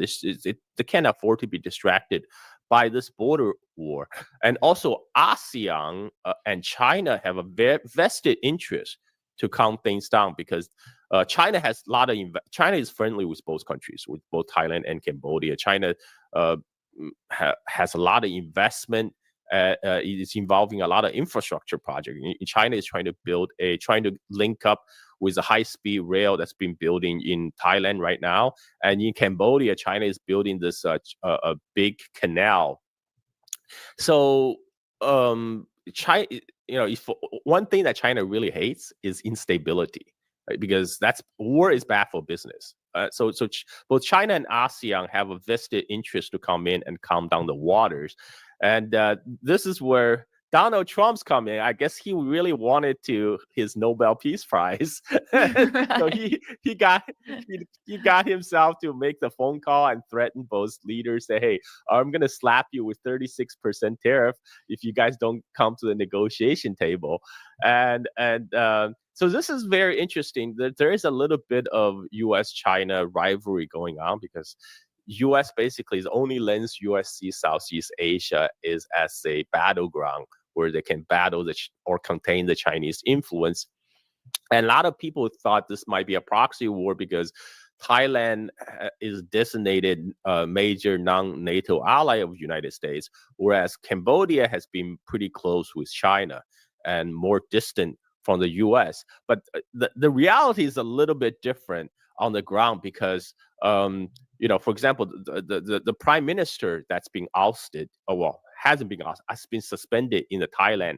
She came from a political dynasty of billionaire families in Thailand. Like her father was a prime minister before her. Her auntie was the other prime minister before her. But both her dad and her auntie got thrown out of office by Thai military coup, because the Thai military just don't like their family. But her family is very tight with the United States. The reason that Thailand became designated as a major non-NATO ally of the United States is back in 2003 during George W. Bush's so-called Great War on Terror. The Thai Prime Minister then, Shinawatra Sr., the dad of the current Prime Minister, he allowed Thai to do all these extra judicial rendition centers in Thailand, sending CIA to interrogate people and to give U.S. intelligence people free access to all the bases in Thailand. So that's how Thailand got designated non-NATO ally. But then he got thrown out in a military coup, and ever since the U.S. has been supporting the opposition who are opposing to the Thai military and the monarchist faction. So the Thai-U.S. relationship have cooled, while the Thailand has, further developed their tie with China, and it's the reason the Thai Prime Minister called the Cambodian Prime Minister uncle is because her dad, when she got kicked out of Cambodia, he went into exile in Cambodia and became economic advisor to the Cambodian government. So her dad was old family friends with a Cambodian leader, Hun Sen. So this is why she's calling him uncle. And also, it's in the Asian culture, it's a kind of respectful term to call like older man of your dad's generation uncle. But what got the Thai people really upset is she's blaming the Thai military for the conflict, and she's overly deferential to her Hun Sen, and this is the thing, the Thailand is the essential battleground for U.S. Because U.S. is supporting this the party who are on the opposite spectrum of the Thai military. And the reason the current Thai prime minister became prime minister, she was sort of a compromise candidate. So her dad, when her dad put her in charge of his party because he was charged with corruption. He couldn't come back to the country. So she ran for her party ran for the 2023 Thai election. But the 2023 Thai election was won by another party called the Move Forward Party, which is also backed by the United States. And it's not headed by another Thai billionaire, because the Thai people, they just like United States, between the military coup, they get to elect which billionaire get to rule over the country.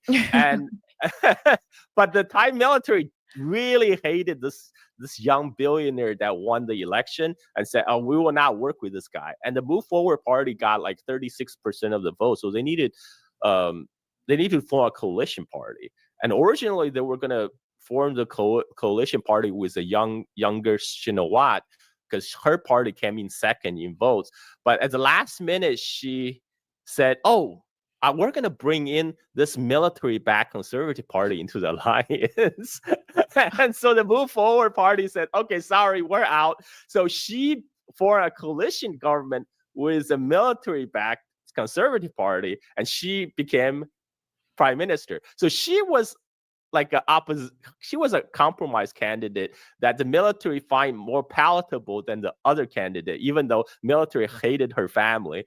And so right now it looks like the Thai military is no longer happy with her and want her removed. And so there's a lot of internal politics going on as well in both Thailand and Cambodia. On the Cambodian side, Hun Sen has been ruling Cambodia since 1980s. And Hun Sen used to be a former member of Khmer Rouge. And when he found out he was about to be purged and executed, he ran away to Vietnam. He defected to Vietnam. He guided the Vietnamese army in the invasion of Cambodia in the 1978, 1979. When the Vietnam pushed out Khmer Rouge government, Hun Sen was put in charge, and he has been ruling Cambodia ever since. And he was able to push out all oppositions supported by the U.S. government. But now Hun Sen is getting old, so he's passing the torch to his son, Hu Man Net. But now this is where something is happening, because Hu Man Net graduated from the West Point in the United States. Oh. Yes, and he is trying to improve ties with the U.S. He was seen talking with U.S. Defense Secretary Pete Hegseth during their recent meeting in Southeast Asia, and Hu Manlian was also very publicly welcomed Trump's intervention for the ceasefire. Well, it kind of makes sense because Cambodia is kind of the weaker party. They want outside intervention, and Hu Manlian understand exactly how to play Trump. Just butter him up a little bit. Like tell him he's a great peacemaker, and then he will warm up to you. And so right now there's a kind of warming of ties between Cambodia and United States, even though the two have been at loggerheads for a long time. There's a little bit cooling of ties between Thailand and U.S. because the Thai military didn't like what U.S. is doing, and also they saw, U.S. Ostensibly taking this neutral stance when, for the longest time, U.S. has been ostensibly the Thai ally and been at odds with Cambodia, and now you're saying you're neutral. From the Thai perspective, essentially, U.S. is taking Cambodia's side.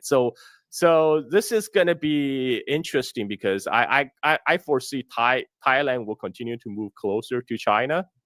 And Cambodia, while they will try to improve ties with U.S., I don't think they can really decouple from China because they still depend on China for many mega projects going on in their country. The real problem is when it comes to Southeast Asia, United States offer only big sticks and no carrots. Like Trump said, if you don't do what I say, I will slap you with 36% tariff. But China is the one that's coming up with the real money, is investing in infrastructure project in the ground. So steadily, United States has realized they're losing ground to China. During the ceasefire the meeting, it was actually interesting because you have the ceasefire was ostensibly brokered by Malaysian Prime Minister Anwar on behalf of ASEAN. And so you have the Cambodian and Thai representatives, and you have the Malaysian Prime Minister Anwar. So you have the Thai flag, Cambodian flag, ASEAN flag. But off to the side, on one side sits a U.S. delegate with a U.S. flag. Other side sits the Chinese delegate with a Chinese flag. So these are all the party with interest involved. But I don't think the U.S. pivot to Southeast Asia will be successful, just because in terms of investment, the Chinese investment in the region completely dwarfs whatever U.S. have to offer, and U.S. is not really offering anything other than tariffs. Like the Philippines, they have been doing everything U.S. asked, and they only got to lower their tariff by 1%, and that's not winning. That's not the formula for winning friends.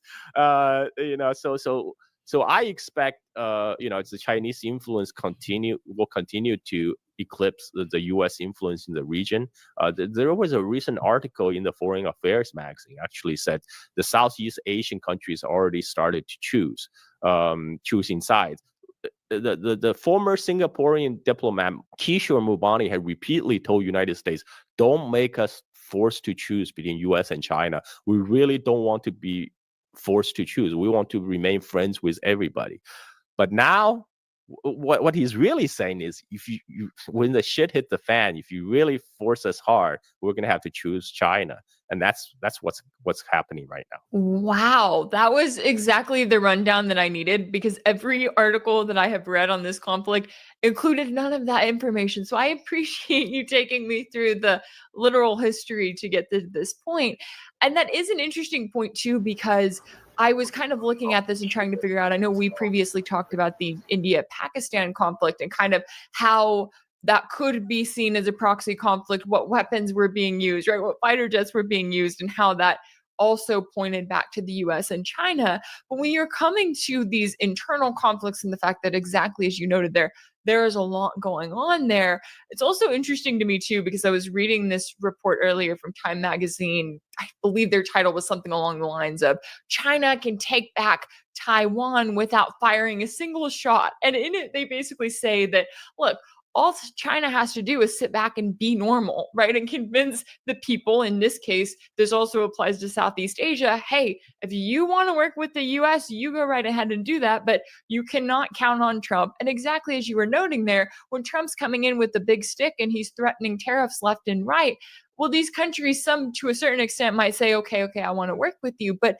if he's not actually giving any kind of reward in return, if the reward is you don't get hit by these tariffs, that doesn't really help you out in the long run. So do you see the game that China is almost kind of playing here is like, hey, we just continue with our normal route with making these various deals with investing in infrastructure, and eventually these countries are going to figure out that this is the side that they need to be working with here. Right. I mean, the present internet meme is that China do nothing and win, right? But China is actually doing something. What China is doing is investing in itself, is continually to develop their own capabilities, and they're going out investing in infrastructures of other countries, and that's how they build relationships. And these are infrastructure projects are really long-term relationship building exercise, because this infrastructure often require maintenance,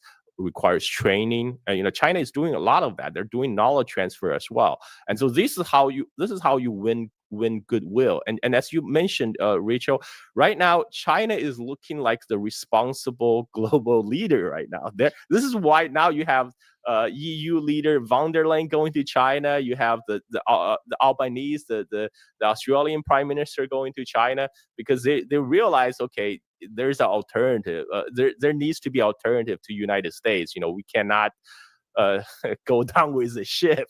But for Europe and Japan, they had to acquiesce to Trump's term, because they ultimately they depend, both Europe and Japan, they depend a U.S. export market. I'm talking about German automakers and Japanese automakers in particular, because they got slapped with a 25% tariff on foreign cars and foreign auto parts. So for them, it's actually a win to negotiate the total tariff down to a 15%. So now it's just a flat 15% tariff on both places. For them, that's better than 25% on their car export, which is their main export item to United States. But again, they don't have much leverage. Whereas China has a huge internal market. Chinese car market is twice the size of U.S. market. They sold like 35 million cars in China every year, and so the Chinese car maker, they don't sell any cars in United States. So this doesn't affect them. They will just continue to sell to their own internal market, and this is why U.S. don't have much leverage when it comes to trade to China. When everything else is being made in China, and when U.S. military, U.S. hospitals still, like China makes 80% of the antibiotics in United States. When you need drugs from China, when your military depends supplies from China, to fight a war against China is crazy talk. Yeah, it really is. And yet when I see some of the talk coming out of, members of the Trump administration, I'm going, do you guys realize? And then I realize, oh, wait, they couldn't use logic a day in their life. Certainly a lot going on, a lot at stake here all around. And I really appreciate you taking the time to join me today to break down and explain all of the latest here. Carl Zaw, a geopolitical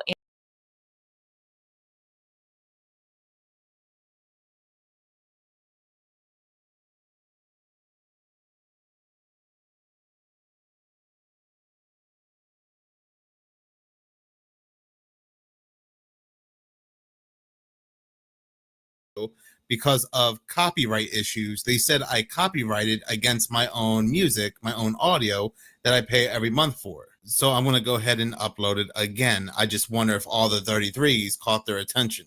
We are going to be looking at some disturbing videos, strange and odd news stories, and as always, let's go ahead and get right into today's video. And we are definitely going to go ahead and cover some crazy topics, look at some crazy news stories. For example, apparently, out of nowhere, just out of the blue, we have now 2 additional seasons. We're all aware of spring, summer, winter, fall, but thanks to you and I, there are now 2 additional seasons. And there are also other topics I do want to go ahead and get into. But before we go ahead and talk about that, I do want to talk about a video I made a couple days ago about the New York City shooting. Because there's something much bigger here than what they're telling us. The numerology, the connections become even more bizarre when you connect it to another news story. So by now, we should all be aware that this individual, Shane Tamura, he goes into an office building in New York City. He shoots up the office building, and then he ends his life on the 33rd floor of this building. One of the individuals who lost her life in this shooting was an executive for a company called Blackstone. And this person, they oversaw the assets of this company. Now, what has come out is that this individual, Shane Tamura, was a private security guard for a casino over in Las Vegas. On the exact same day as this shooting in New York City, there was another shooting in Nevada, and this shooting took place inside a casino where 3 people lost their lives and 3 people were injured. Once again, the number 33. The connections get even more bizarre, and this kind of shows that we're looking at one big ritual here, because Shane Tamura, he grew up in Southern California. Matter of fact, they said he played football, high school football, for Granada Hills. Don't know why that matters. It's very bizarre because when it came to Thomas Matthew Crooks, the individual they said shot up Trump's rally on July 13th, they kept talking about his high school, even though he was a full-grown man at the time that this took place. But whatever. Again, Shane Tamura was a private security guard for a casino over in Las Vegas, grew up in California, and he ended his life on the 33rd floor. But when it comes to the shooting that took place in Nevada, there were 2 men that were visiting from Southern California, and they were inside this casino when the shooting took place. These 2 men would end up. He worked at a casino, and he from Southern California. He worked at a casino, and he pulled a mission off in New York. Now they was from Southern California, and they were killed in a casino. That can't be no coincidence. End up losing their lives. These 2 men, both of them, were 33 years old. Now remember, there was a third person that also lost her life, and this third person just happened to be 66 years old. Can't make it up whatsoever. 2 people, 33 years old, losing their lives, 33 plus 33, 66. The executive who lost her life in the shooting, again, she oversaw the company's assets, and the company's assets are over $330 billion. I have never seen the number 33 repeat so much in one day, which makes me believe we're looking at a Free People Society ritual here or something much bigger. And not only that, but the very bizarre connection that the New York City shooter grew up in Southern California, became a private security guard for a casino in Las Vegas, and on that same exact day, we have 2 men from Southern California go to a casino in Las Vegas, and they end up losing their lives. And how the number 33 also ties these 2 stories together. It's just too coincidental to ignore. The CEO of Blackstone is this individual right here, Steven Schwarzman, who's sitting right next to a very interesting individual where they were raising money for a children's spring gala back in 2008. Now, I'm not saying he did anything wrong. I'm just finding the timing to be very interesting of everything else currently taking place. And now we have the executive who oversaw his company's assets losing their life in a very mysterious shooting with very mysterious numbers. This next video comes from the Fittest Flat Earther. Now, some people feel a certain way about this guy because he has certain beliefs of his own. But this video he made is very important, and it shows just how many times the number 33 has appeared in multiple news stories. Matter of fact, he even missed a few. Remember when I think either the beginning of this year or the end of last year, we had a Rothschild who passed away in a house fire, and they said it took about 33 minutes to put out the fire. I mean, who says that? Usually they say about 30 minutes, around 30 minutes, around a half an hour, not around 33 minutes. Very telling. But check what he catches when it comes to the C-19. This is a very good video. So there was a shooting last night where the NFL has some headquarters. And where was the victim taken out again? Oh, the 33rd floor. Interesting. Kind of like when there was a plane crash and they shut down runway 33. I also do want to go ahead and interject here real quick. Let's also not forget the Air India plane crash where the plane was in the air for only 33 seconds. And how just the other day, NASA invites the media to SpaceX's 33rd resupply launch of the space station. And how the ex-officer who was sentenced in Brianna's death was sentenced to 33 months, and Stephen Colbert shows The Late Show will end after 33 years. And Gaza Health Ministry says 33 people died from malnutrition the past 48 hours. Talking about the Middle East, remember when they released the hostages in phases? In phase one, they released exactly 33 hostages. So in the U.S., measles cases just happened to hit the highest number ever in the past 33 years. And let's not forget this. 33 confirmed positive cases in Arkansas. Today we have 33 confirmed cases with Boston residents. We have 33 Pennsylvanians. There were 33 confirmed cases in North Carolina. There are now 33 confirmed cases in San Luis Obispo County, bringing the total number now to 33. 33 new cases. There are now 33 cases in Louisiana. A total of 33 people in our state. Bringing the total number to 33. Rhode Island jumps by 33 overnight. Worst trading day in 33 years. Right now, actually, to 33 deaths. There are now 33 confirmed cases. New cases of Zika virus, bringing the total number of cases to 33. The deaths right now globally, over 33,000. That's not enough for you, though. You want to see how they mock you. That part was crazy to me. I thought the craziest part was how they said the Air India was up in the skies for 33 seconds.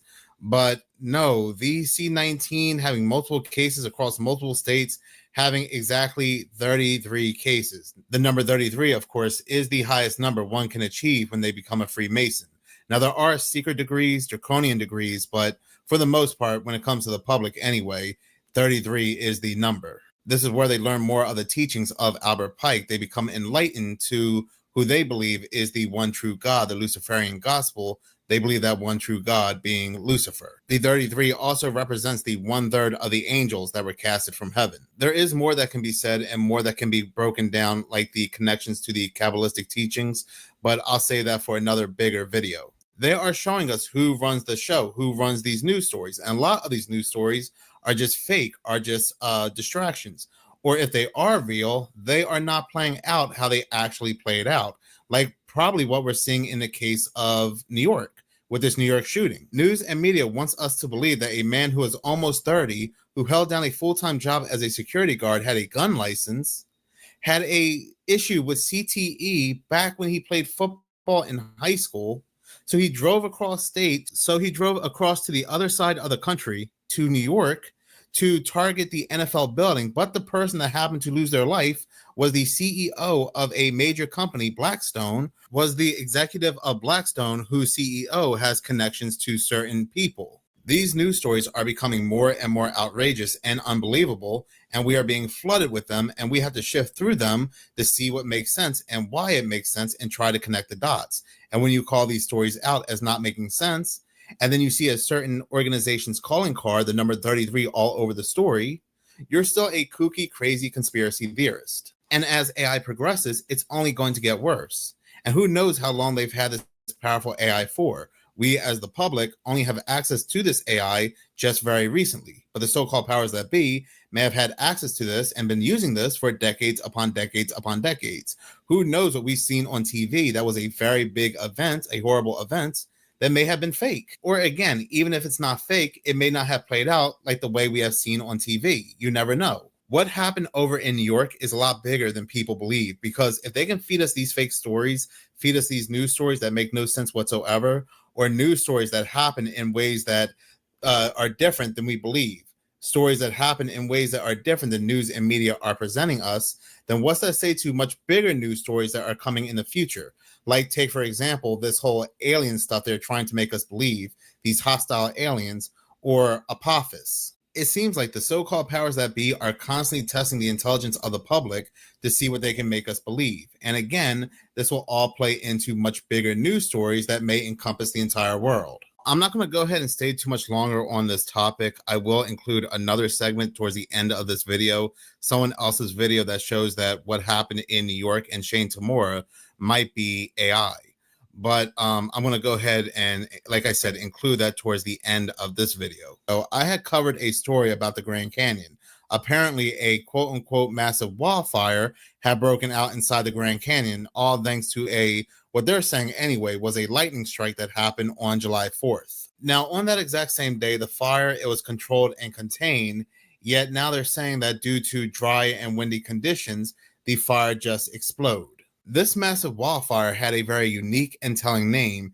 It was called the Bravo Dragon Wildfire, or the Dragon Bravo Fire. The Grand Canyon has nothing to do with dragons, so where did they get the name from? Again, very telling. But this fire, it had destroyed a historical site, a bunch of history, a bunch of relics. We also can't forget the many animals that also lost their lives, and I do believe there are Native American tribes that also reside either inside or around the Grand Canyon. So needless to say, this Dragon Bravo fire has destroyed a lot inside this canyon. Now, like I said, the fire started on July 4th, and as of today, there is only 4% containment. This fire is still raging. Reading this article from AZ Central, on July 30th, the Dragon Bravo fire exploded to 94,228 acres burned, with containment further reduced to just 4%. Before, they thought they had it at 9%, and then it went down to 4%. I do believe as of right now, there are over 100,000 acres burned. So whatever was in the historical section, structures and so forth, are absolutely gone. We do know there are a lot of mysteries that surround the Grand Canyon. They kind of treat it like Antarctica. There are certain areas inside the Grand Canyon that are designated as no-fly zones. You cannot fly over, and you cannot visit these certain locations. Not just that, but the canyon is also rich in uranium. Mining there would threaten the people, the waters, the wildlife, and so forth.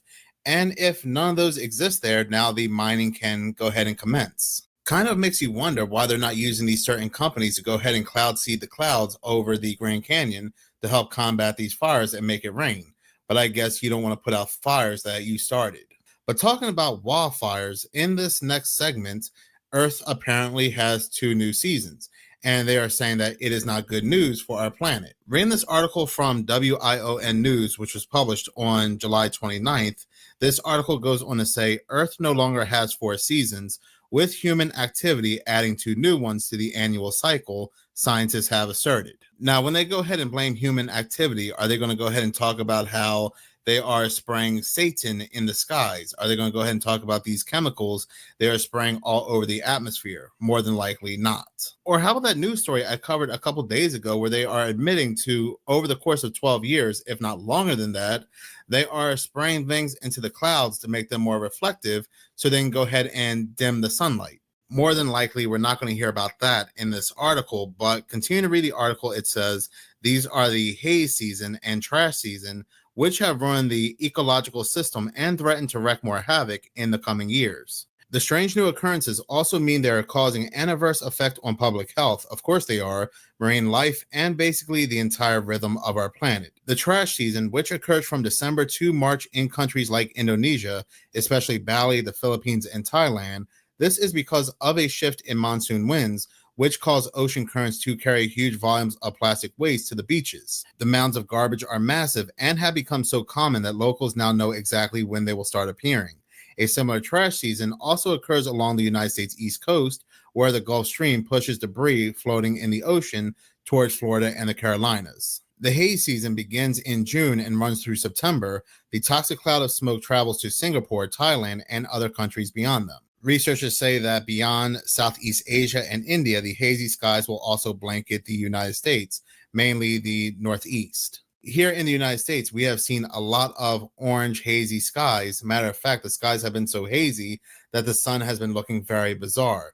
And now they are saying that this is going to now be a regular season. Matter of fact, even more interesting, reading the same article, the regular seasons in certain locations are now going to go ahead and start disappearing. Continue to read the article. It says, season placements have also changed and some traditional seasons have also vanished, the researcher said.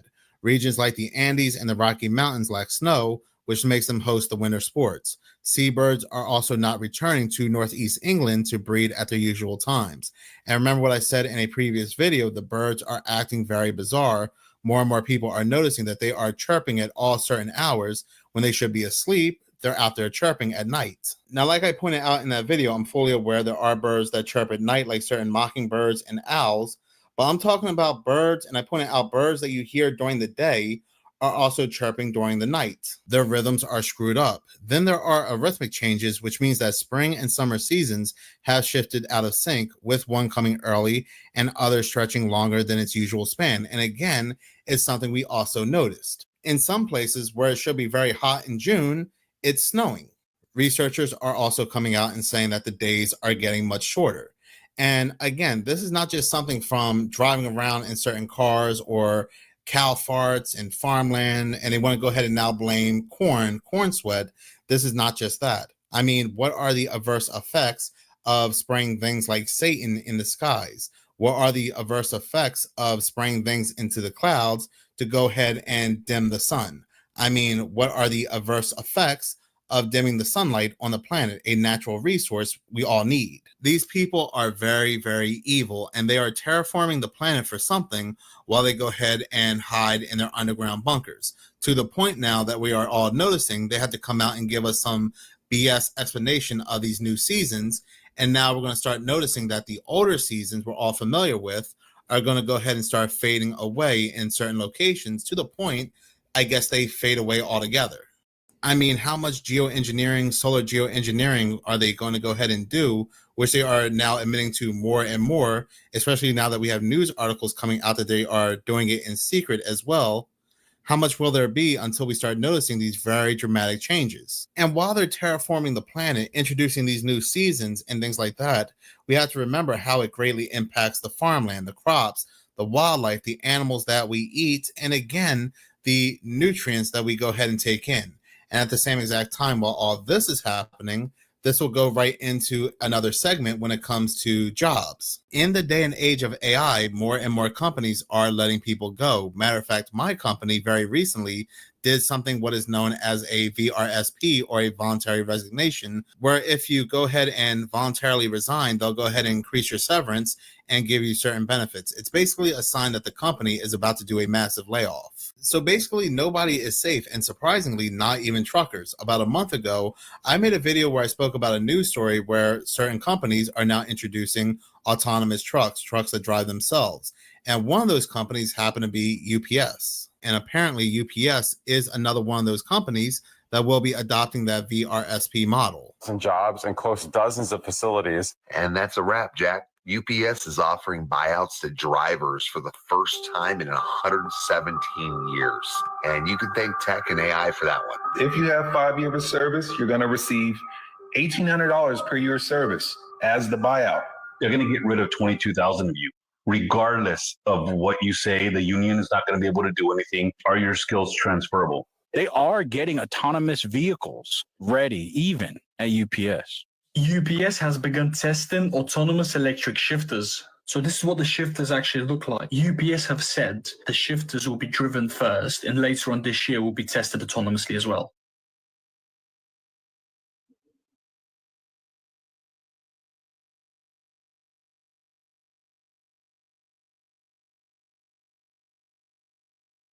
Then you say, what about the loaders, though? We need the truck loaders. Who's going to load the trucks? On this side, these are these autonomous, you can see them, they're loaders. They're just autonomously loading. The other guy's a forklifter. It takes him 50 minutes to load with a forklift. It takes these autonomous little robots 6 minutes. So you just back up to the loading dock. This whole entire tray just pushes the whole entire load in. This takes about 5 minutes, and then it just pulls back out and the truck goes off. They already have the setup for all of it. I mean, let's be honest. What did they think was really going to happen when it comes to UPS after that union deal? Because after that union deal went through, at the end of 5 years, union drivers will average, or did average, around $170,000 a year combined in salary and benefits. But if you really break it down, it's pretty much $100,000 a year salary plus $70,000 in benefits. But at the end of the day, robots, autonomous things really don't need benefits. I mean, if they found any way to make something autonomous, whether it's the trucks, whether it's even the loaders and so forth, these jobs were definitely the first to go. And remember what Bill Gates ominously said: within 10 years, AI will replace many doctors and teachers. Humans won't be needed for most things, basically saying humans are useless. On top of this, now they have these robots roaming throughout society in different locations, basically becoming accommodated. week, I showed you guys those robots that are all over Austin. They're just walking around freely. Well, that was just the beginning. Now I have a compilation of them all over the United States. See, people are just getting used to it. What up, what up? In the streets, they call me Riz Bob. Yo, nephew, them black braids, you rocking her cold as you getting that hard player status. And that short beard and mustache, that's just solid, my homie. You got. I mean, this is exactly like the experiment. You like it, you think it's cute, and you rather defend this thing, then eventually you're homie. Most people, they don't get compliments. They never hear anything good about them. So then these robots, they're going to do it. And then another human's going to say something bad. And you're going to be like, no, bro, I'd rather stay with my robot. Here's the Rizbot again, just walking down the road. We are in the future officially, bro. And here's a guy just walking down in the projects in Detroit. This ain't the Rizbot. This is a different one. He's out here walking on the streets, I think, in Chinatown. And this guy's just running from the police. This is just the beginning. Imagine if there's like 10 of them out there. They're about whatever, cuz. Man, this guy's just out here on the streets. And this guy's out here on the Santa Barbara pier just walking. And this guy's out here, he's got shorts on. He's just out there walking along. Now they're just walking each other. Welcome to Wonderland. I like that. In an ideal world, something like this could definitely complement humanity, but unfortunately, we do not live in an ideal world. We already see the ramifications of AI in our everyday lives, where we don't even know what's real, what's fake when it comes to news stories, how it's impacting the job market. So something like this would not be ideal whatsoever. Even more so when we have these tech giants calling humans useless in the face of this robotic uprising. This next interesting video comes from Itty Bitty Terror 2. Listen up. Microsoft will delete your passwords in August 2025. They're doing this to push users to more secure passkeys. The article goes on to say, beginning this month, Microsoft Authenticator will no longer support autofill password functionality. The most significant change will occur in August 2025, when all your saved passwords will become inaccessible. Users will be required to utilize passkeys, which include authentication methods such as pins, fingertips, or facial recognition. For the ones not asleep, we already knew this was coming. Nokia president, CEO, and WEF member Pekka Lundmark said that by 2030, our smartphones would be directly in our bodies. Nokia also has plans to use humans as antennas to power 6G. Watch this and you'll see this is what they want. 2030, I would say that by then, definitely the smartphone as we know it today will not anymore be the usual, kind of the most common interface. Many of these things will be built directly into our bodies. It doesn't take a genius to figure out where we're headed with all this. It's heading to biometrics, which will eventually lead to AI and machines being integrated, which is called transhumanism. Everyone needs to wake up and see where we're at on the prophetic timeline. This is literally the beast system being set up. Every country right now is implementing this in some kind of way. If you do not know Jesus, it is time. The Bible says that if you confess with your mouth that Jesus is Lord and believe in your heart that he died on the cross for your sins, you will be saved. Don't wait until it's too late. This great video comes from ALMC Forever, where she pretty much breaks down how this whole video, how this whole narrative is basically fake. If you search fake. on Google for Shane Tamura, this image saturates the results. Police say the suspect was Shane Tamura. Here's a look at him. That video aired on Fox News about 4 hours after the first 911 calls are logged. His facial features are soft around the edges, while the jersey lines are crisp. The edges around his shoulders and his collarbones are inconsistent. This is common in AI upscaling. The field and the stadium behind him look flat. They lack depth and the natural behavior of light. There's no shadows. The image did not come from his school, where he played high school football 10 years ago. This is supposed to have been 2015, but they didn't get it off his friends or his family or his community. The image was sourced by Reuters from IB Times Singapore edition. This is a syndicate producing photographs for the media. It has not been verified against his yearbook or any of the team archives. A task for somebody this morning. Tamura only ever played high school football, not college, not professional, and he would have graduated high school in 2015. He's a 5'7", 140-pound man. He's undersized and he would have taken hits, but it's far below the typical levels or exposure associated with severe CTE. There's also zero evidence in the 10 years since he stopped playing football that he ever presented medically for treatment for this issue. A photo circulating immediately of him in his teenage football year is a red flag. The only reason we link him at all with football is because of this supposed note, which has not been authenticated. It is the NYPD who released this note. There has been no handwriting analysis and no comparison to Tamura's official health documentation. He carried a gun permit. He had employment files. Without verifying this, anybody could have written it. And they said Luigi had a note too. This note fits way too perfectly with this NFL story. It mentions all the expected names and uses lawsuit-friendly language. Uses lawsuit-friendly language. Knowingly concealed dangers. This was a security guard from Las Vegas who's supposed to have had a head injury, yet he is writing in his note that they knowingly concealed dangers. It's also written on self-help stationery. Are you trying to tell me that a man took an M4 rifle and drive across the country and then writes his note on a pastel motivational notepad? That feels slightly out of place. It's a small thing to notice, but it makes it visually distinctive. The soft colors and printed phrasing make this an eye-catching and emotionally manipulative prop, especially when media outlets can display this emotive line of "study my brain, I'm sorry," in this almost like childlike writing. If this man had guns, he signed something somewhere. Where is the handwriting analysis? The goal of this note is obvious to me because it was designed with photography in mind. It's supposed to look intense. Everything referenced so far about this case and this man and his motives has come from the NYPD. No scans, photos, or forensic evidence has been released. No handwriting analysis has been done. If Tamura's actions can be blamed on a high school footballer who has CTE, then the story changes. Documented mental health issues is being repeated verbatim across all of the Western mainstream media.